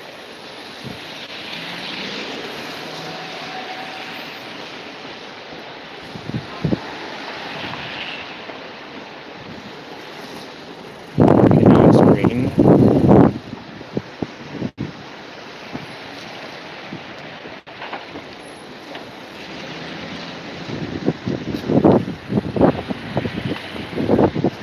I would rather wait for everyone else where I'm standing to go first.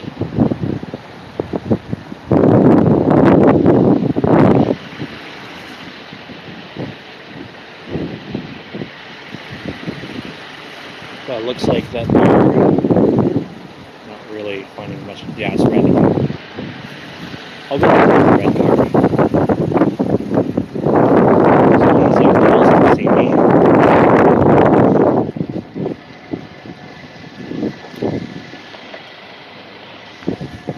I'll go behind the taxi so I'm not in his way.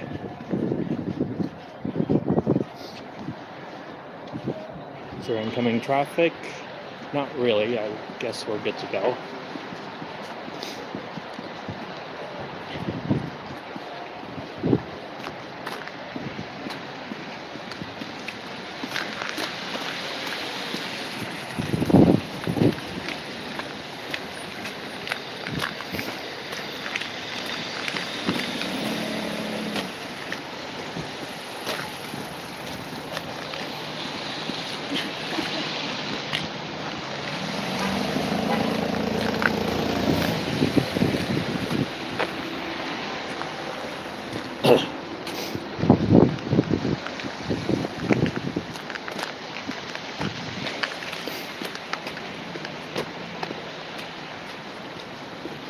So for those of you who don't know, this is the line of drivers waiting to turn onto this is the line of drivers on waiting at the Parkway Forest lights at Shepherd. They're all waiting to turn on the Shepherd. At least if the walk signal came on with the bus phase, it would eliminate the LPI because it would be on with the bus phase for left turn, so it would give that 5 seconds back to those drivers.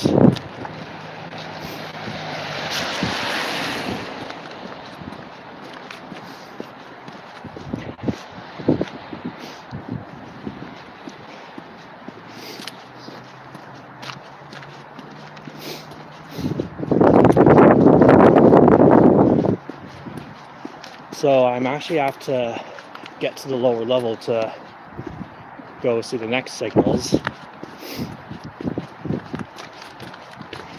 Might have to go in the mall to get to the low level. Oh, where I am right now is, do you see the signalized intersections I'm facing right now straight forward that's currently green? That's the intersection, the T intersection, Fairview Mall Drive and Shepherd. The one that has that single direction LPI with permissive left turns for Shepherd. Parkway Forest Drive and Shepherd is right behind that building. So right now I'm on the east side of the Fairview Mall. The 404 is right beside me on my right.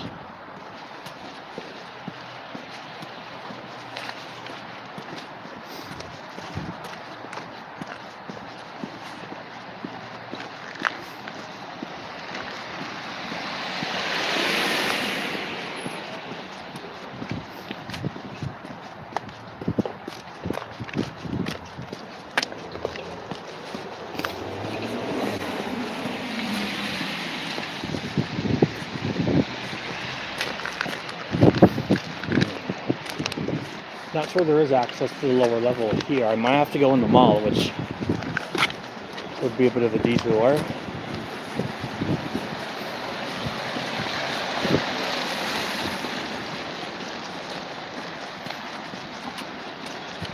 These signals right here that you can kind of see is the ones I'm wanting to go to next, or that I'm planning to go to next.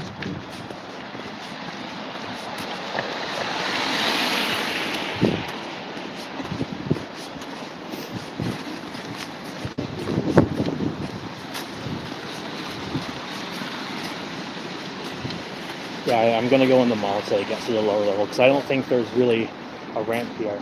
Otherwise, I'll have to get to the north side first. Okay, no.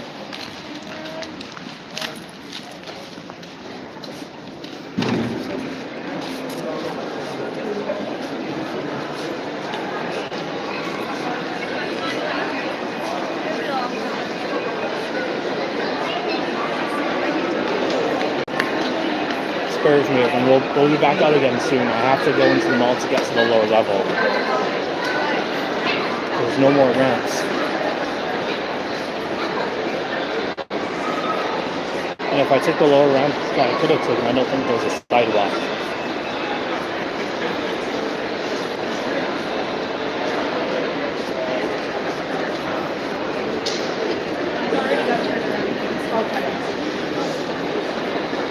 I'll be out in a couple of minutes, everyone. I'll be back outside in a couple of minutes.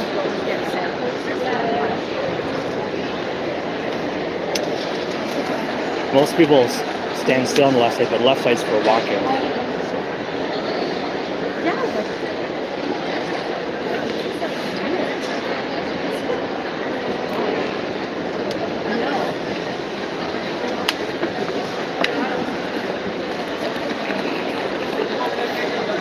Okay, where's the exit?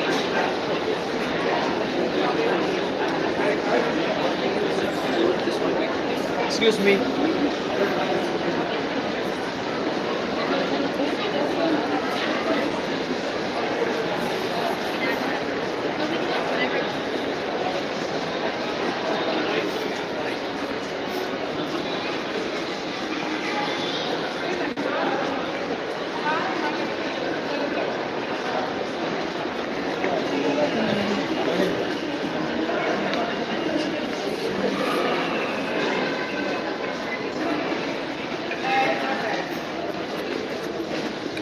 Alright, there's no slide doors off to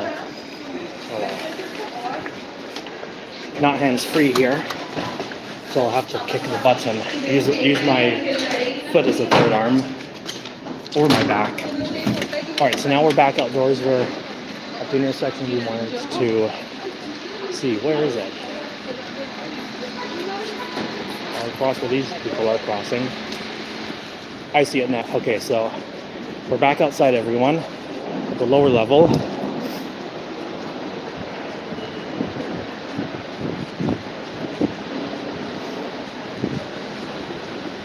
I apologize for the lack of uploads these days. It's been harder to get regular videos when it's all snowy and everywhere.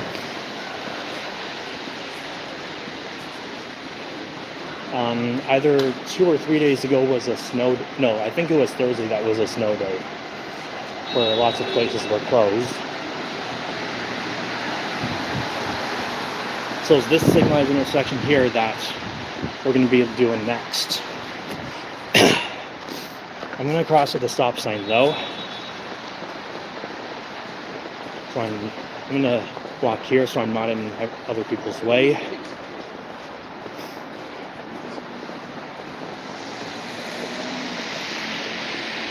So it's this intersection right here.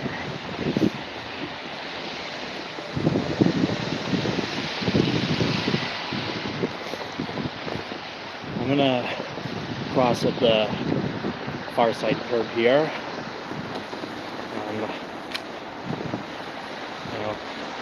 Here's a sign you don't see every day. Incoming traffic has the right of way. Incoming traffic meaning drivers and traffic coming from the traffic signals from the main road.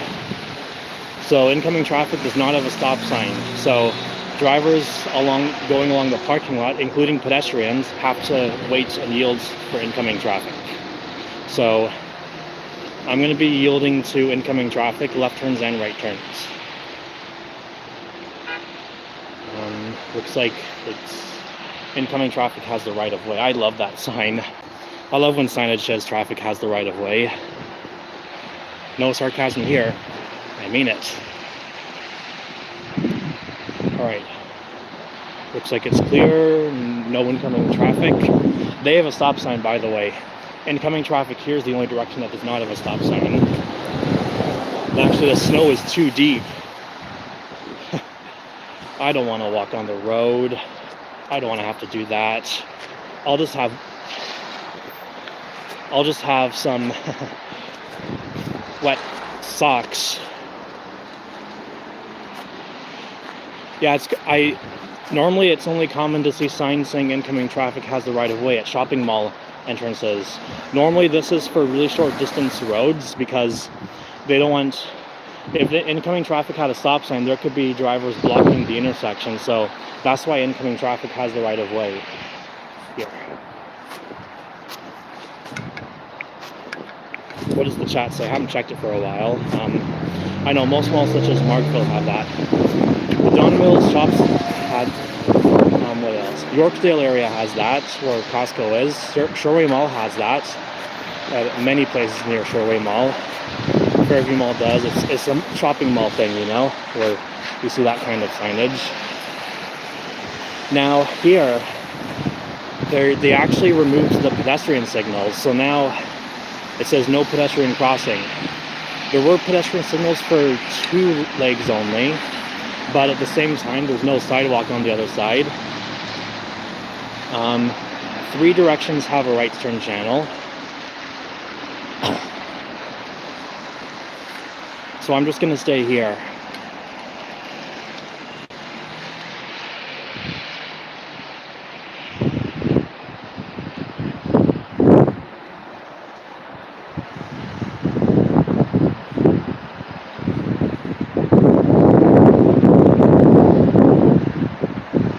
So they can technically have triple green arrows here.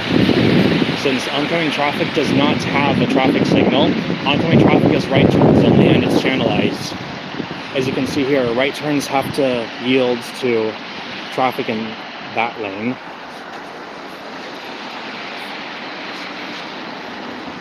So southbound has a green ball and a left arrow. There's a dedicated left turn lane, 1 through lane, and 1 shared through and right turn lane. I still really think they should have triple green arrows, a through left and right arrow, since now that they removed the pedestrian signals, there's no longer any permissive vehicle movements here. Looks like Westwood produced green arrows instead of a green ball. You're referring to this approach here, right? The opposite direction I'm standing by. Should they use straight throughs? Yes, they should. This is the only direction that has a through arrow. That's because there's no left turn. Right turns are channelized, so technically you can only go straight from this lane. They operate as split phasing, by the way. Westbound has the split phase first, even though it's a through only arrow. And in the opposite direction, no, eastbound has through arrows. What am I saying? Westbound has the green ball and the left arrow. But I really think it should have a through arrow and left arrow since right turns are channelized. A lot of people coming from the 404 today.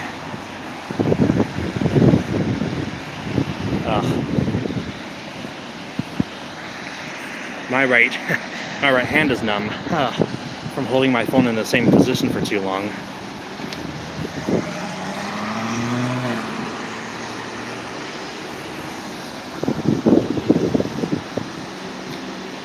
Westbound has a dedicated left turn lane and a shared through and left turn lane.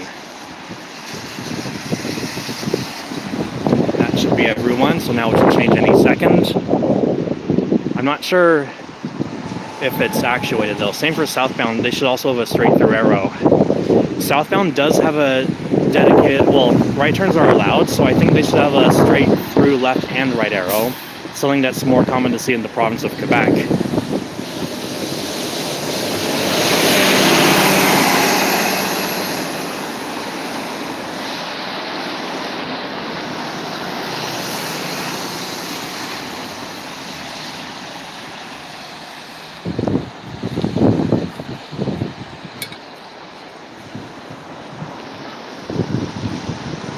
I haven't noticed. Last time I was here, it was dark outside, and it's a little dark to tell between if it's Leotech LEDs. They're using a lot of new Leotech LEDs in North Yorkville and anywhere north of Eglinton, including the pedestrian signals. So it looks like the signals rest in green for southbound. It doesn't look like that there's any extendable detection zone for southbound. So So northbound, no, not northbound, eastbound will have the through only arrow next. To be honest, I'm actually really pleased that they removed the pedestrian signals, because if they didn't, they would have probably put another counterproductive LPI with the through only arrow. And that wouldn't have been good for traffic, because turns are not allowed. And even for southbound, which has a green ball on the left arrow right for channel light, so there's just no need for an LPI for where they used to have a crosswalk. They removed the pedestrian signals in the crosswalk, so the good thing is that no need to worry about any counterproductive LPIs, because without pedestrian signals, it's not possible for an LPI. Wondering if that's what it takes for Toronto to not use an LPI, is just to remove the pedestrian signals. I will consider that for my future traffic signal proposal videos, by the way.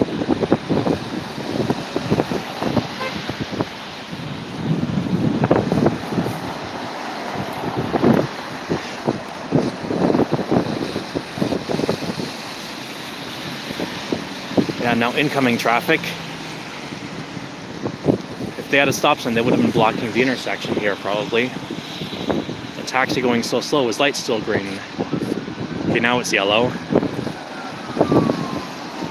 For southbound, I don't know which was the other leg that had a crosswalk. I only remember this leg here having a crosswalk. I don't remember what the other leg was.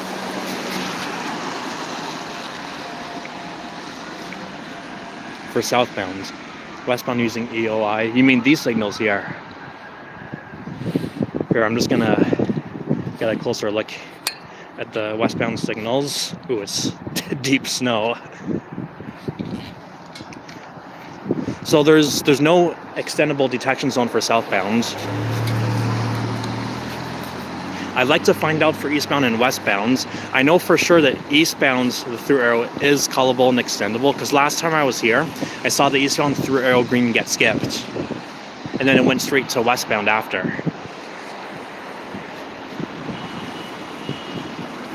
Okay, eastbound will be next.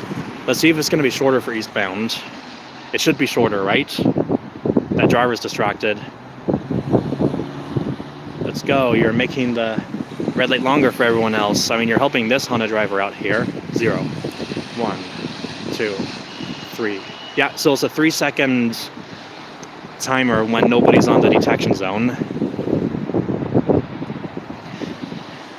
The other thing I'm trying to figure out is if there's nobody on the eastbound detection zone for the through arrow, does that additional green time get transferred to westbound or southbound?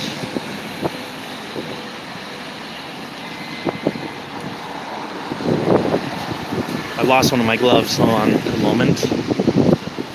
I wish I had a third arm right now.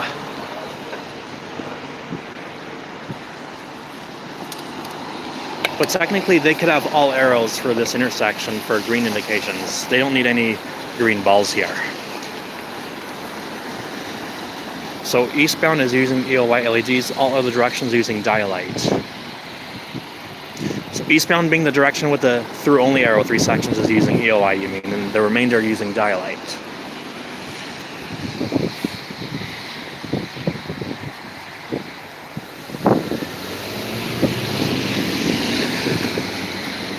I'm gonna want to check, well, I can't cross here, but is the southbound's primary signal head, it looks like it's either TCT or Econoline Durley, but it's hard to tell at this dark level.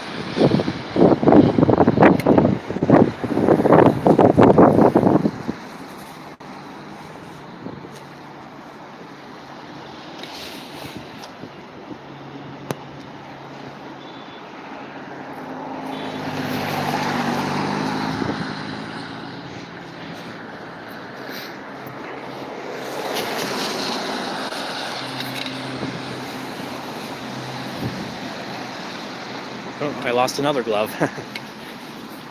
It just fell, don't worry.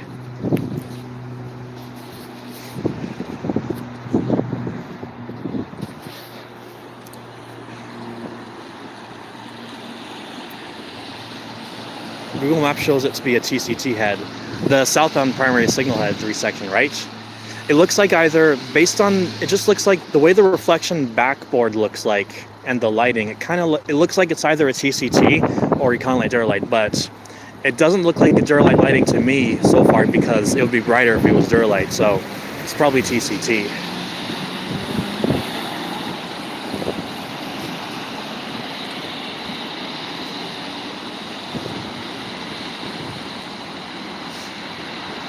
Assuming that was 2025 Street View, correct? For the TCT.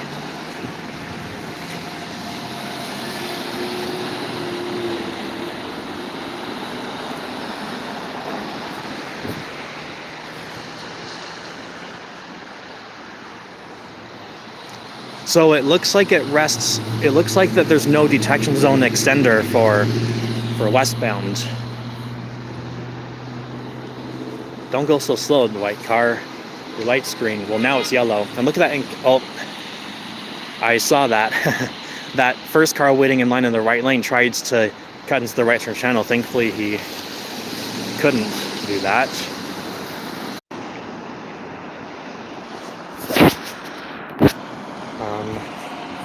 Is the stream buffering for everyone? So for those who were watching, my connection stopped working, but I restarted my phone again, third time this live stream within 2 hours.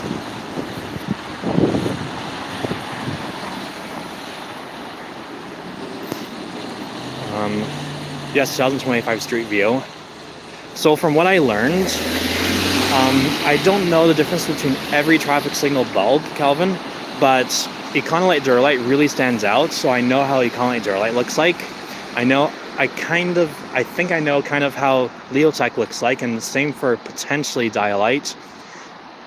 Maybe EOI, but I don't know. And then after that, I don't remember the name of the other types of traffic signal bulb lighting.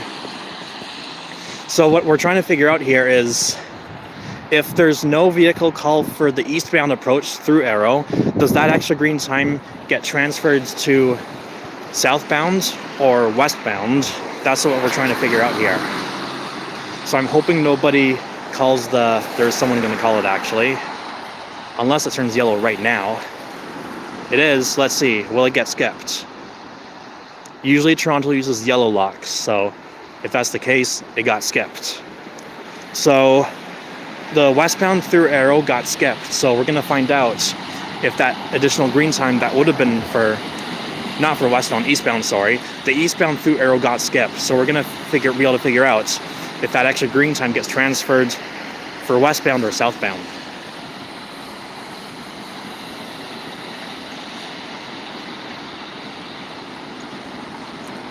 I also want the two westbound lanes to clear up to see if it'll stay green or if it'll terminate based on volume demand.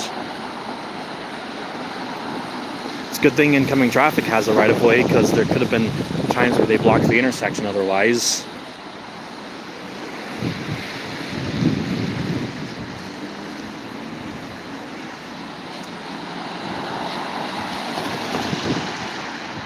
Okay, it's staying green, even though the lanes are empty. It looks like the additional green time gets transferred over to westbound, because I don't recall seeing the green time that long for westbound yet. We'll have to see how long it is for southbound now. That's just because the right turn lane, well, through lane, is spilling over capacity now, because that white car first in line didn't trigger the green arrow in time for through. And look at this guy, idiot, trying to use the through lane to turn left. I see you're not. CWCX478 is the license plate of that vehicle that used the through only lane to turn left. Yeah, the line's really getting long now. I hope that eastbound gets the through real soon.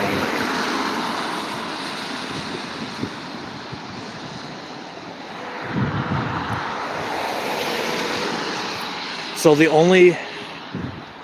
only direction that seems to be actuated that has vehicle detection is the eastbound through arrow that's currently green. Let's see how long the maximum green time is for that approach. since it looks like it's going to maximize anyways at this point based on how long the line is.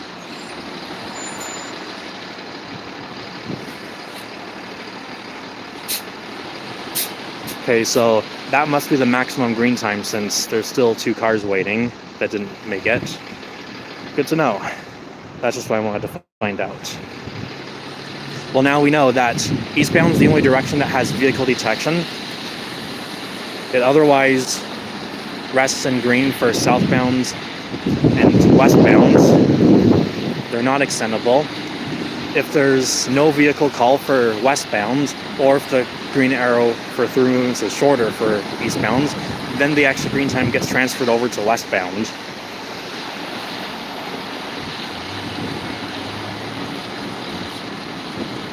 So the green time won't be as long for westbound this time since eastbound maximized its through arrow time.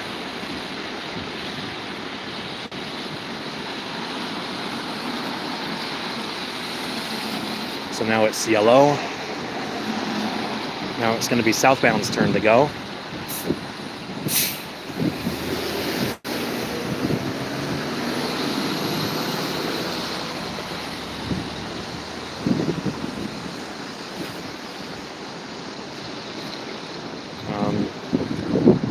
No, it's majority Leotech now. Yeah, I noticed Scarborough's doing a lot of Leotech. I think North York potentially, but mainly Scarborough, because I'm not in North York as much as Scarborough.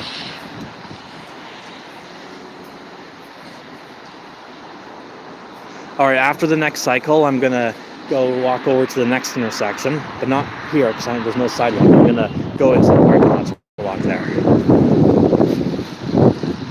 So it should be turning yellow any seconds now for southbound. It should be turning green for eastbound next.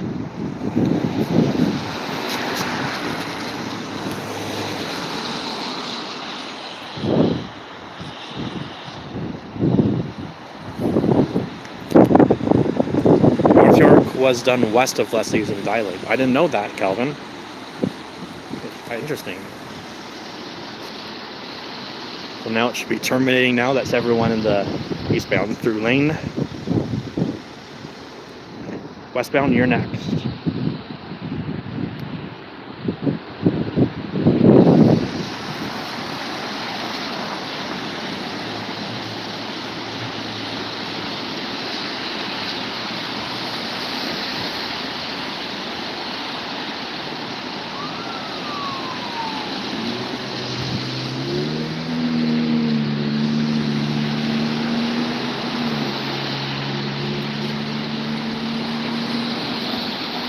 With the exception of new or MTO intersections.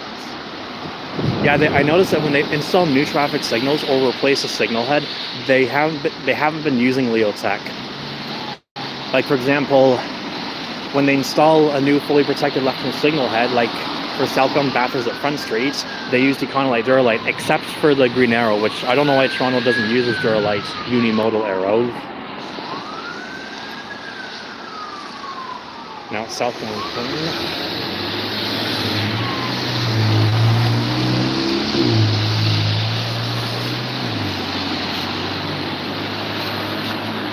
A lot of people turning left this time. Dual left turns would be good in theory, but there's not enough lanes for the highway ramp to accommodate that. Depends the contractor. I agree, because I think MTO could use different lighting. I don't know though. Or maybe it's depends between Black and McDonald's, Guild, or whatever, or Altec. Is that the other name?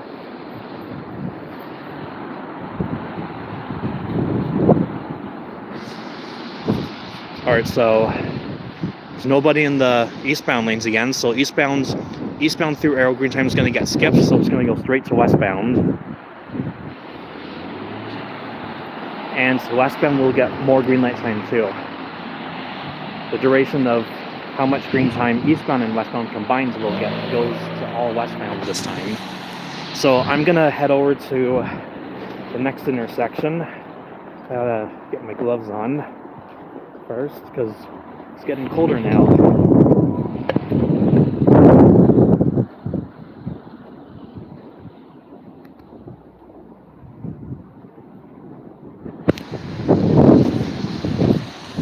In Toronto, Black and McDonald uses Dialight and Duralights. TM3 uses EOI. I didn't know that. I'm not as familiar with what types of lighting different contractors use though, but you could be teaching me that, who knows. You're good to go, driver. I'm letting you go. But now you have to wait because incoming traffic has the right of way. For those who weren't on my live stream, let's see, is he gonna wait? Incoming traffic, gotta wait for them to go.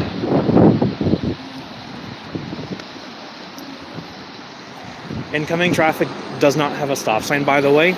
And not just that, there's even a sign for westbound that says incoming traffic has the right of way. So northbound and southbound traffic has to wait and stop for incoming traffic. Incoming traffic has the right of way over everything else. Yes, that means you too, pedestrians. Pedestrians have to wait for incoming traffic too, since sign states that incoming traffic has the right of way. But there's no traffic now, so we're good to go. All these people are waiting to turn right. So yeah, back to where I was. For those who haven't joined, the signage says incoming traffic has the right of way. Incoming traffic meaning those coming from the traffic signals. So if drivers are going this direction or the opposite direction, they have to wait for incoming traffic. Pedestrians also have to yield the right of way to incoming traffic, since signage clearly states incoming traffic has the right of way.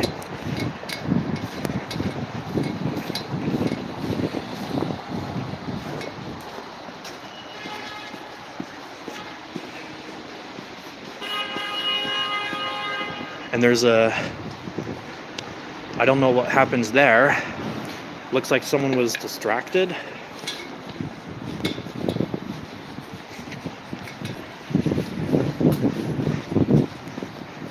Alright, so the next intersection is not that far. I'll be looking at that one. In Toronto, I wonder if we could somehow design a symbolic version of that incoming traffic sign that has the right-of-way sign. Well, if you visited Quebec City, they actually have, instead of saying all the way versus no all the way, it has a picture diagram of an intersection, and if cross traffic does not stop, it basically shows the intersection leg, and for each leg that has a stop sign, it shows a stop sign pointed or stop sign positions at the leg here. But if there's a leg that doesn't have a stop sign, then it clearly just shows nothing at that intersection leg. If I wasn't here, I could make a post of it after I finish streaming for the day if you'd like, but doing that right now would require pausing the stream, and I don't want to do that. Only the internet connection being terrible would make me pause the stream, unless there's an actual emergency. Sorry guys, I'm just putting my mittens back on because it's starting to get real cold again. It's not bad right now, but it's there. That's what I was thinking. Maybe the leg of the right could be made wider as well. I think this would be a good intersection to show that type of signage. I found one precisely the way I found a sign that actually had that type of display, precisely the same type of T intersection where the non-through road doesn't have a stop sign. I know where it is in Quebec City. It's Boulevard Laurier at I think Rue de la Medicine, or it's the road that takes you straight to Laval University, that kind of makes a U-curve. It's if you want to know where it is on Google Maps, that T intersection that has that same thing, except it shows that visualized picture, go to Street View and go to the intersection Boulevard Laurier, and it's the Signalized intersection on Boulevard Laurier between Autoroute 740 and Boulevard Ray-Levague. And it's a T intersection. There's incoming traffic. No incoming traffic does not have a stop sign, so Yield the right-of-way to incoming traffic. Okay, they have a stop sign. They have a stop sign, so we're good to go now. Let's see. Does that sign say inbound traffic doesn't stop? Nope, it's a pedestrian crossing sign. Surprising. Whenever you cross, it's always a good thing to look at around the intersection to see what types of signage drivers have, because when incoming traffic doesn't have a stop sign, they don't always say so before crossing, and it's good to check to see which direction is a stop sign. This direction has a stop sign, that direction has a stop sign, but that direction, the people coming in the parking lot do not have a stop sign. So that means people entering the parking lot do not have to stop. So we have to yield the right of way to those drivers.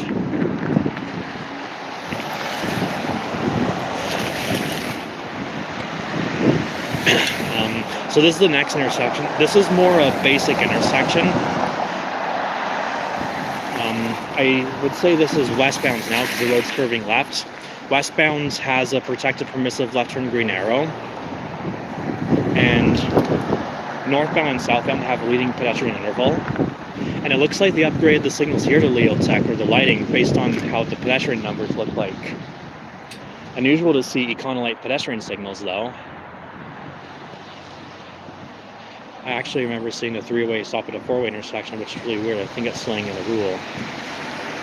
So it looks like this intersection is semi-actuated, which means the walk signal is callable.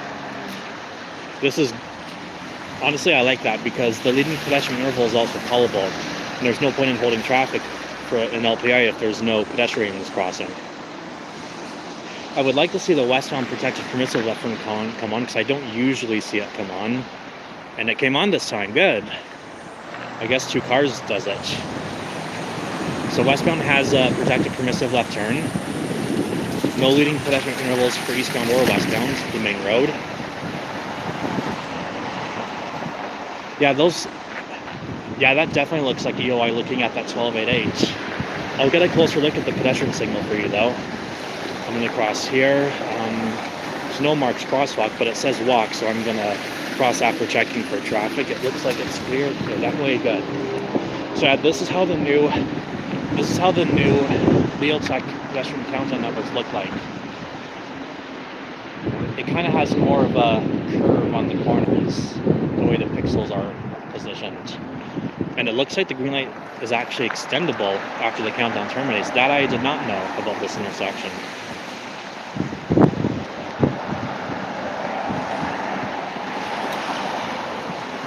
So there's going to be a leading pedestrian interval because the pedestrian button was pushed. The walk signal looks like a new Leotech as well. I think they should have a leading through interval here though, in my opinion. And make that callable. Alright, are we going to be lucky enough to see the left turn green arrow come on? Because the second car is coming in the left turn lane right now. That woman should not be crossing because she started after the countdown started. Nope, he's not in the left turn lane anymore. He changed his mind, so we won't see the left turn green arrow come on. But at least we got to see it on, so I'll go to the next intersection.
it was above freezing when I started streaming. Now it really feels like it's dropping below freezing here.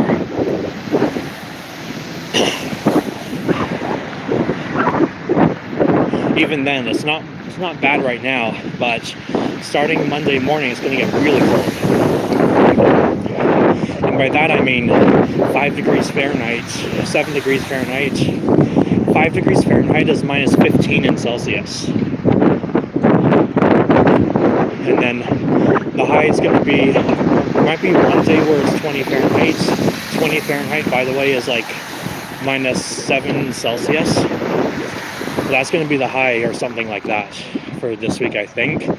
After that, it's going to be the 10s and lower in Fahrenheit.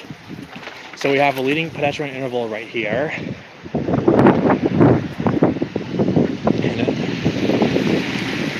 I don't see any signs of Leotech lighting here. I'm not going to be stopping. I'm not going to be really stopping here to watch. I'm just going to be walking on because it's just basic phasing here, you know.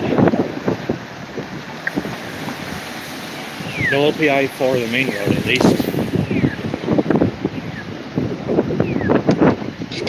The driver is trying to turn. Come on, let's turn. Alright, now there's not enough room for the driver to turn. Thank you for yielding, white Mercedes Benz.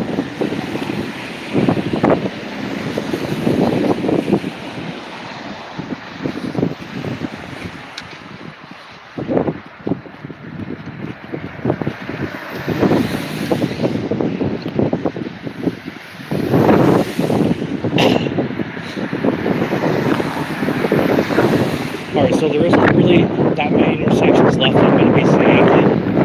The next intersection over here is back to Don Mills.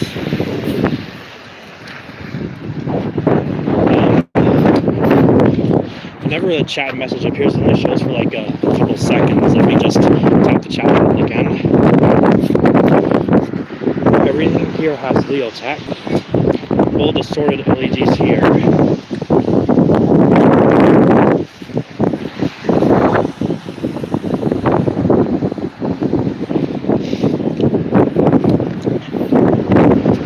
So right now, why is it like dropping things? So right now, there's only 3 more intersections left on this live stream that I have plans to do.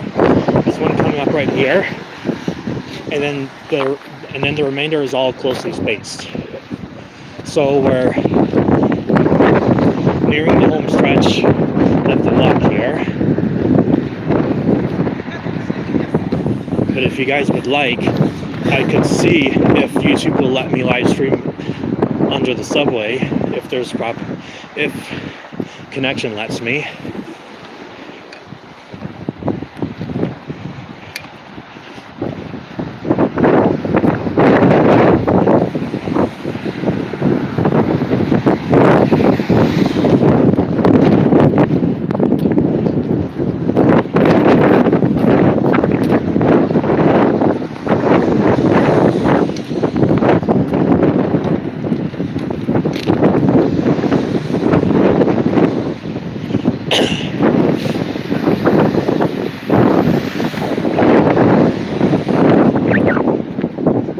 So I'm going to be quickly watching this intersection for like a cycle or two. So the phasing here is still pretty much basic. Southbound has a leading protected permissive left turn phase. That one is callable and extendable. And a couple of years ago, westbound actually got a new Fortran leading protected permissive left turn. But as far as I know, that new leading left turn that you're seeing that's currently red is only active during the rush hour period. If that's true, unfortunately, we won't be able to see it come on this stream.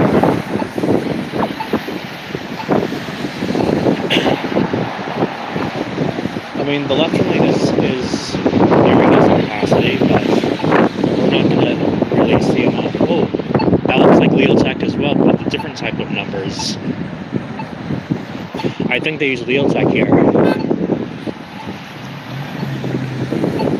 So the left sprint, yeah, it's not active. Yeah, the westbound Fortran 4 section was new a couple of years ago. I don't remember if it was 2023 or 2024.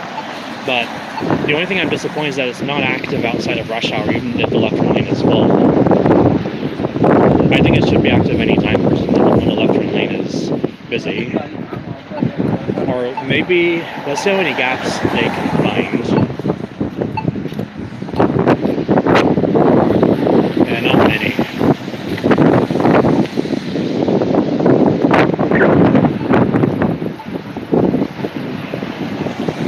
Or let's see the southbound left turn come on. That corner is active anytime though. Okay, good, it comes on.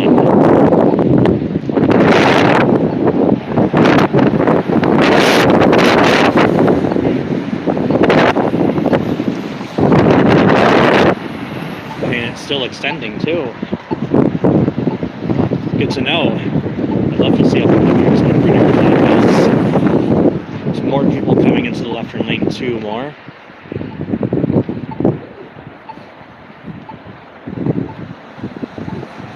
One more in the left turn lane. I didn't know it was that long. I'm glad to see that the green arrow can extend that long though.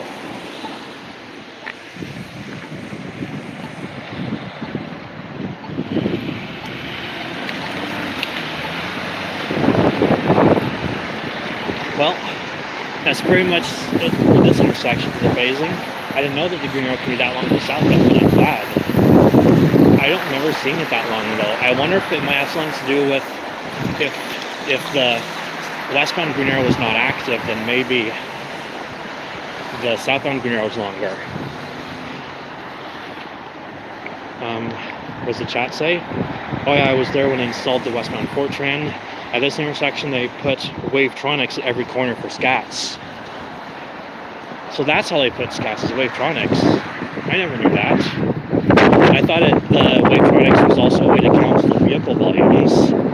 But usually Toronto uses Wavetronics detectors they usually use Wavetronics as detectors for newer detection zones they put.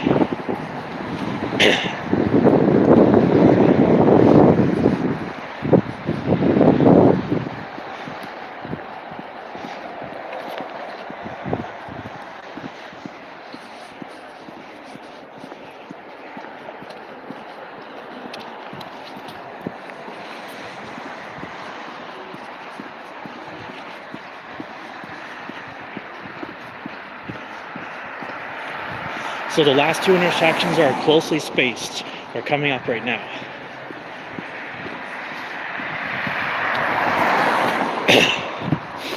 So here, the phasing is still kind of basic. Northbound and southbound has leading left turn installed. For northbound, left turns are fully protected, and southbound it's protected permissive.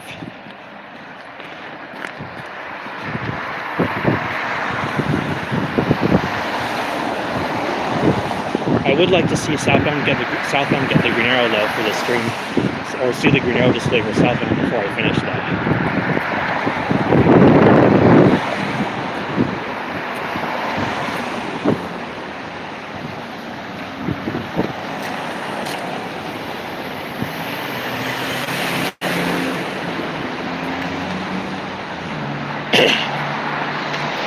Eastbound and westbound has a leading pedestrian interval, and last time I was here, that leading pedestrian interval was actually 8 seconds. And it looks like that they have wheel check lighting here too, at this intersection.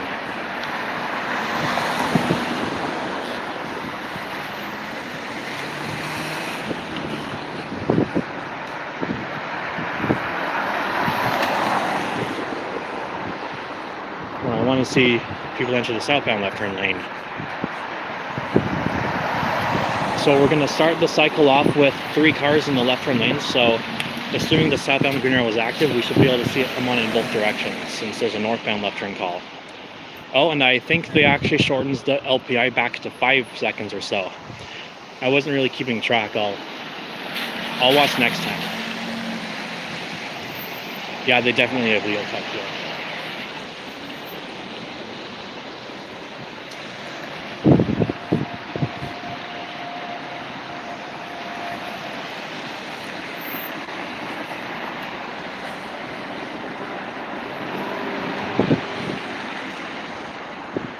I'd really like to see the southbound green arrow come on, because just for the sake of the live stream, we get to see all the phasing and everything.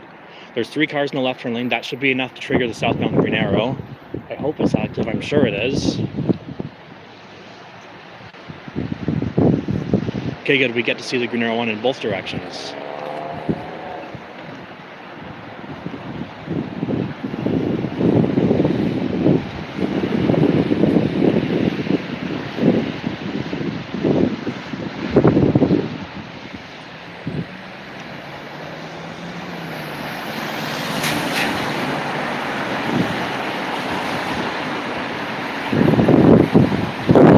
Thank you, drivers, for yielding.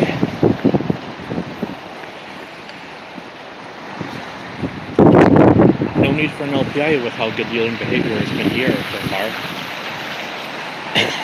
So yeah, northbound left turns are fully protected. Southbound left turns are protected permissive, and here's the other Leotech style. I'm going to be counting this time to see how long the LPI is.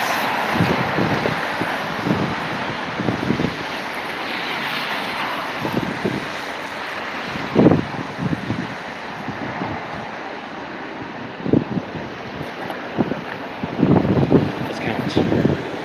0, 1, 2, 3, 5. So 5 seconds. So they shortened the leading pedestrian interval from 8 seconds back to 5 seconds. Interesting. I'm not complaining though, because through traffic wouldn't want to be waiting that extra time. I still prefer leading through interval here though. Are there any dedicated turn lanes? I think there's a dedicated left turn lane for both ways.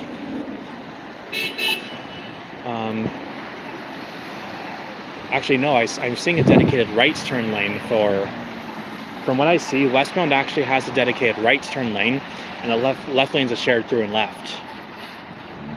That means they could put a right turn overlap for westbound if there's a southbound left turn call, which not the case this time. Only northbound has vehicles in the left turn lane.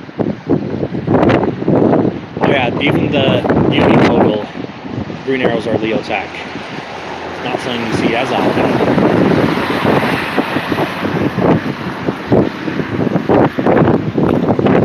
Alright, now I'm going to go to the last intersection I plan to visit on this stream, and then I'm going to go back to the subway. I'm going to see if it lets me live stream on the subway. I don't expect it, because the connection usually can't get all the way down there. I'll see how long the stream can last.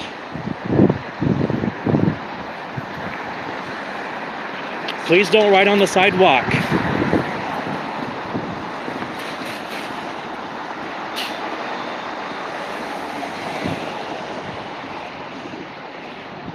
I'll take the next light.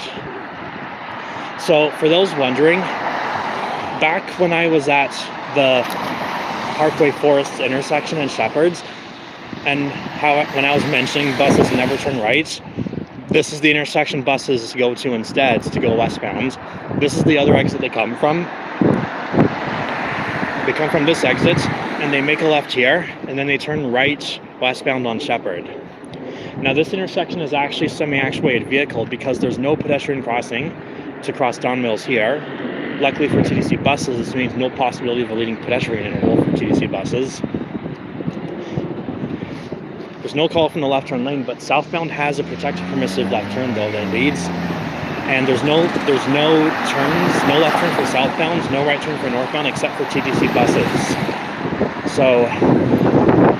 So really the left arrow, in my opinion, should be a white diagonal line pointed to the left for the protected left turn, followed by a white triangle as the orange arrow, so that drivers don't accidentally turn down there, because it says do not enter except buses. And up ahead we actually get to see the leading left turns come on in both directions again. Glad to see that.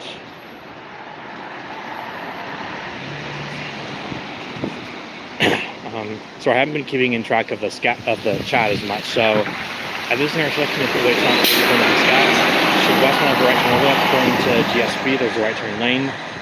I think I think it was 5 seconds. If diagonal transit bars were legalized, southbound would have a diagonal left bar to indicate the only buses.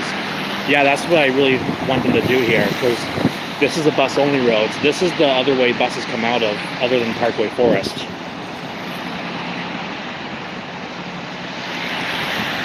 And then for the westbound signals, either I think a diagonal left and a diagonal to the right could be used as well. It doesn't look like we're going to get to see the westbound arrow come on, because it looks like the buses are going to be able to make the turn. It'll probably take a while to look for that, so I'm just going to head back to the subway now. But yeah, I'll see if it lets me live stream in the subway though, as long as my phone doesn't die. Actually, I think I have to cross back that way to get to the subway entrance I'm thinking of. So I'm going to be coming from the main entrance this time. So I only have to hold it down 1 second here. By the way, the signals here always turn red for Don Mills, even if there's no bus call, because if the lights stayed green for Don Mills, when the next lights were red, drivers would be blocking the intersection. So for that reason, these signals always turn red as long as it turns red for at the next light.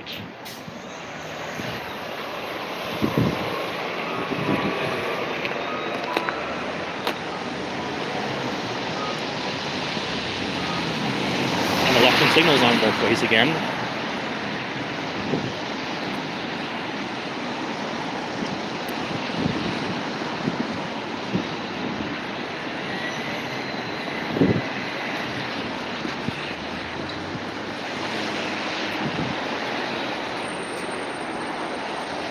Another TTC bus. And northbound can also, yes, exactly. That's why I mentioned it as two signal heads. They could have a transit signal that would display a white horizontal link, white triangle, and white diagonal to the left, and the right turn signal have a white, or a signal that would display a white horizontal line, a white triangle, a white diagonal bar to the right, so the city on, and as an overlap when southbound gets the green.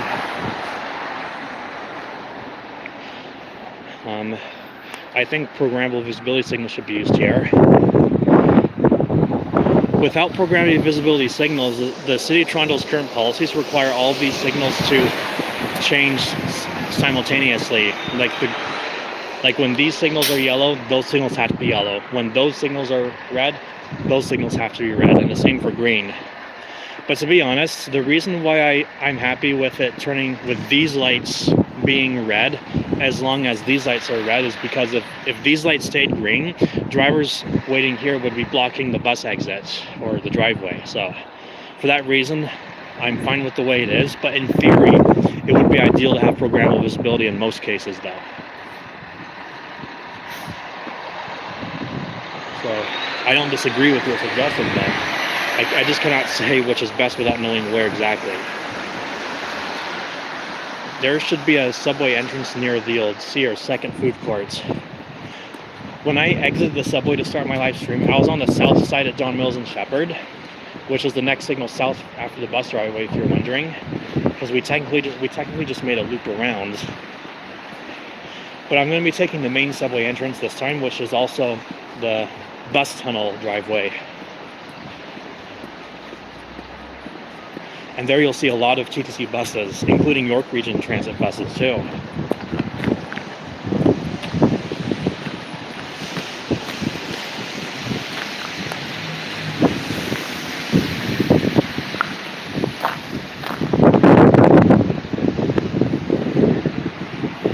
Waiting for traffic. I'd rather cross when there's no traffic for the sake of comfort. Oh, the guy's not turning. There's no one incoming there, but there's someone there. I'd rather wait for them to go. Sometimes I just feel more comfortable. At these mall intersections, I often feel more comfortable just to wait for there to be no traffic. Unless there's a bunch of other pedestrians crossing the same way.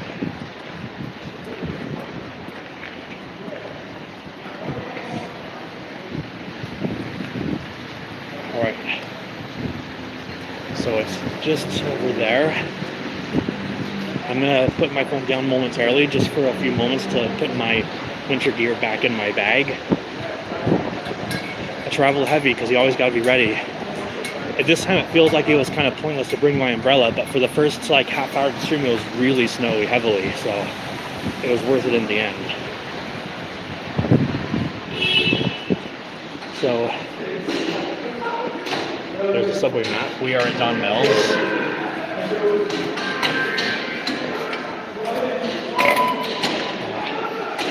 If I pause the stream, I'm not finishing. It's just that I need both hands to get my winter gear put in.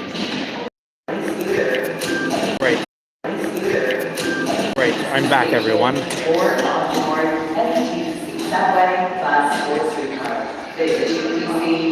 Alright, everyone, I'm back on live stream. I'm going to see how far this live stream connection can go here. Make sure nobody else behind me tailgates. Don't want them to commit for evasion. Okay, good. There's no one.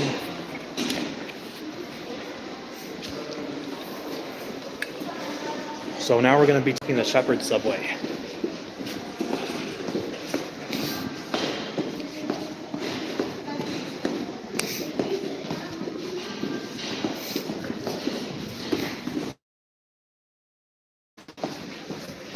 But before we get down to the subway, the first level down, there's the TTC bus tunnel way.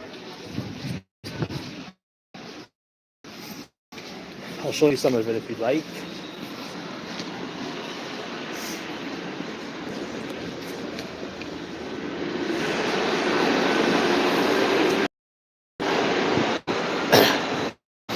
So, we have the big bus tunnel driveway here.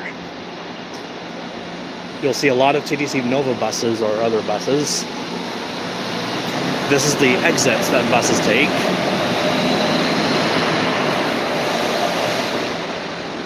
And that ramp over there that you just saw, that takes you to Parkway Forest and Don Mills, where the buses get the white vertical line. There's an articulated Nova bus that's going to take that ramp too. 904 Shepherd Subway Express.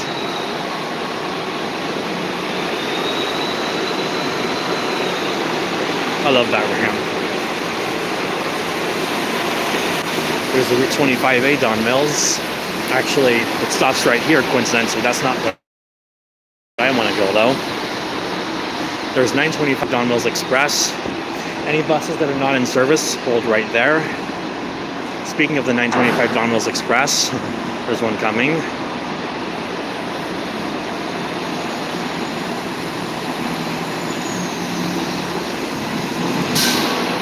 And another 925 Express.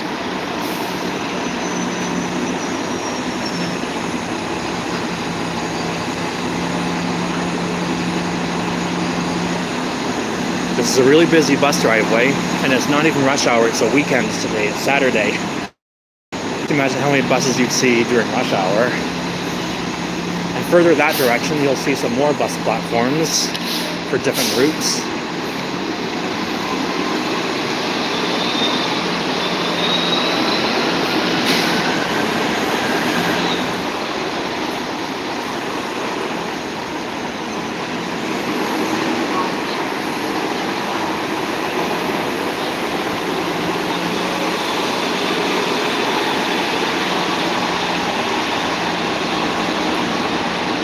There's the 85B Shepherd bus driver taking a break right there.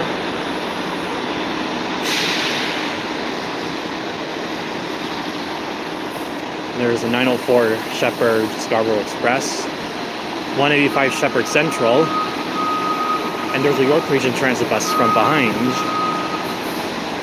The 90 Leslie Street.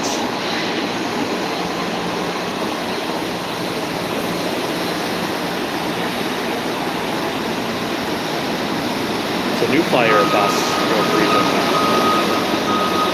And this is where buses turn around. At the end of the platform, you'll see that there's it just loops around basically. Signal work. Shuttle buses are running. Check ttc.ca for more information.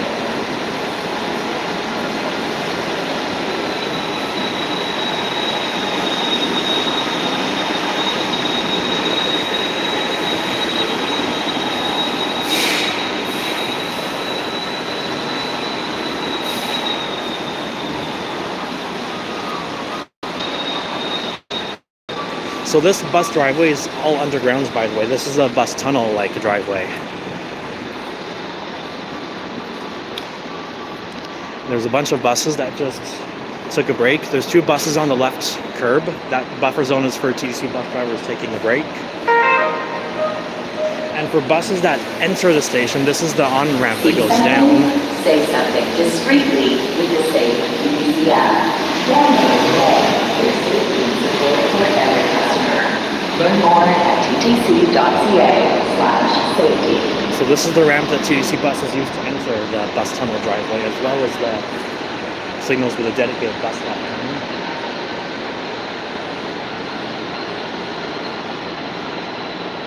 I want to see a bus come down that ramp.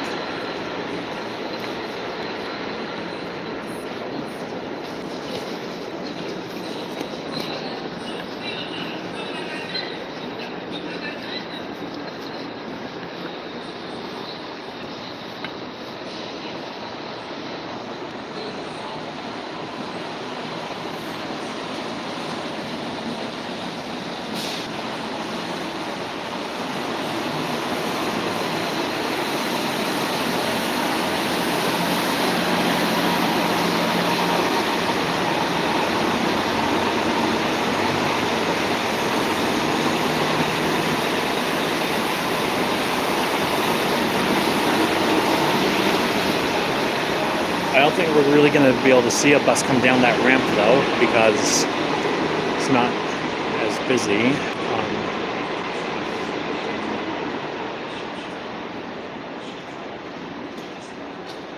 Well, now it's not nearly as busy as it was when I first got here.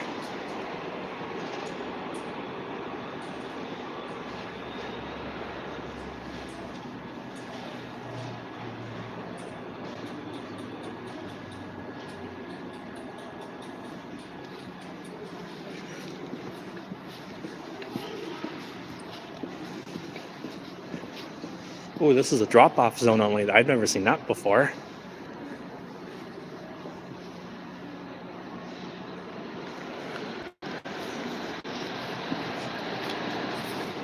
Yeah, on all sides of this big bus platform, there's bus stop zones everywhere. And I really love the exits ramp because you get to see more of the bus going up. Anyway, I'm gonna just go to the subway now.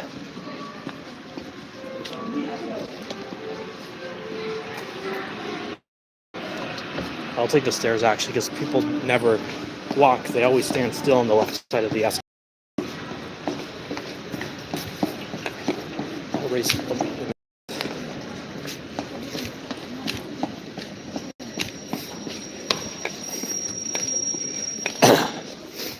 I'll see how far down this live stream connection can go, just for the sake of experimenting.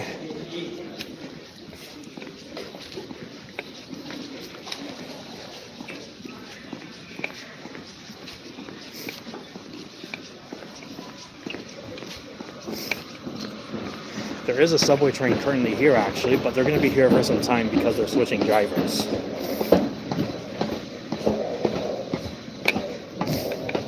So this is the beginning of the Shepherd subway line, so you can choose any platform. They both go the same way.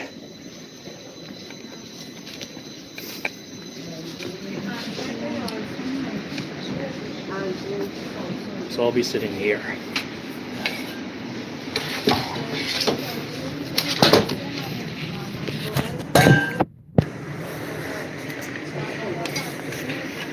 Need a place to put my belongings down, so it's not on the dirty floor.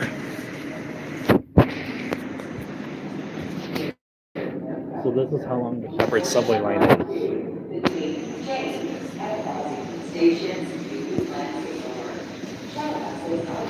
is. So we are here. We're going to be going that way, and then down the Yonge subway. The orange line did not open yet.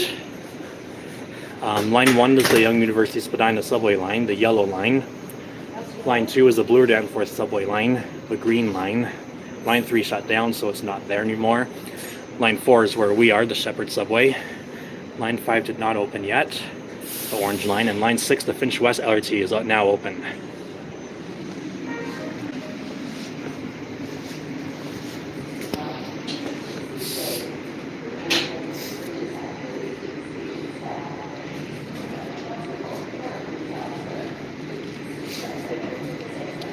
So we're just waiting for a green light, and then we'll be off.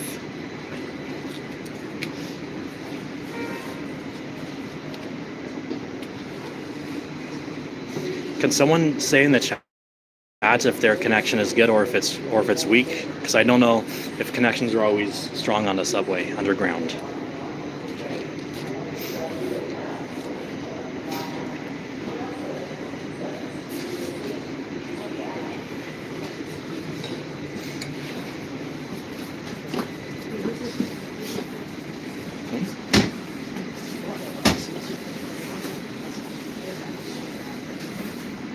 The video is grainy.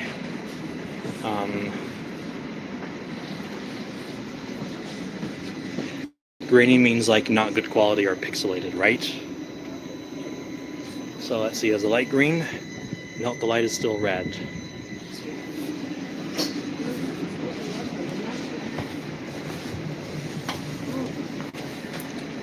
Please stand clear of the doors. Light must be green now.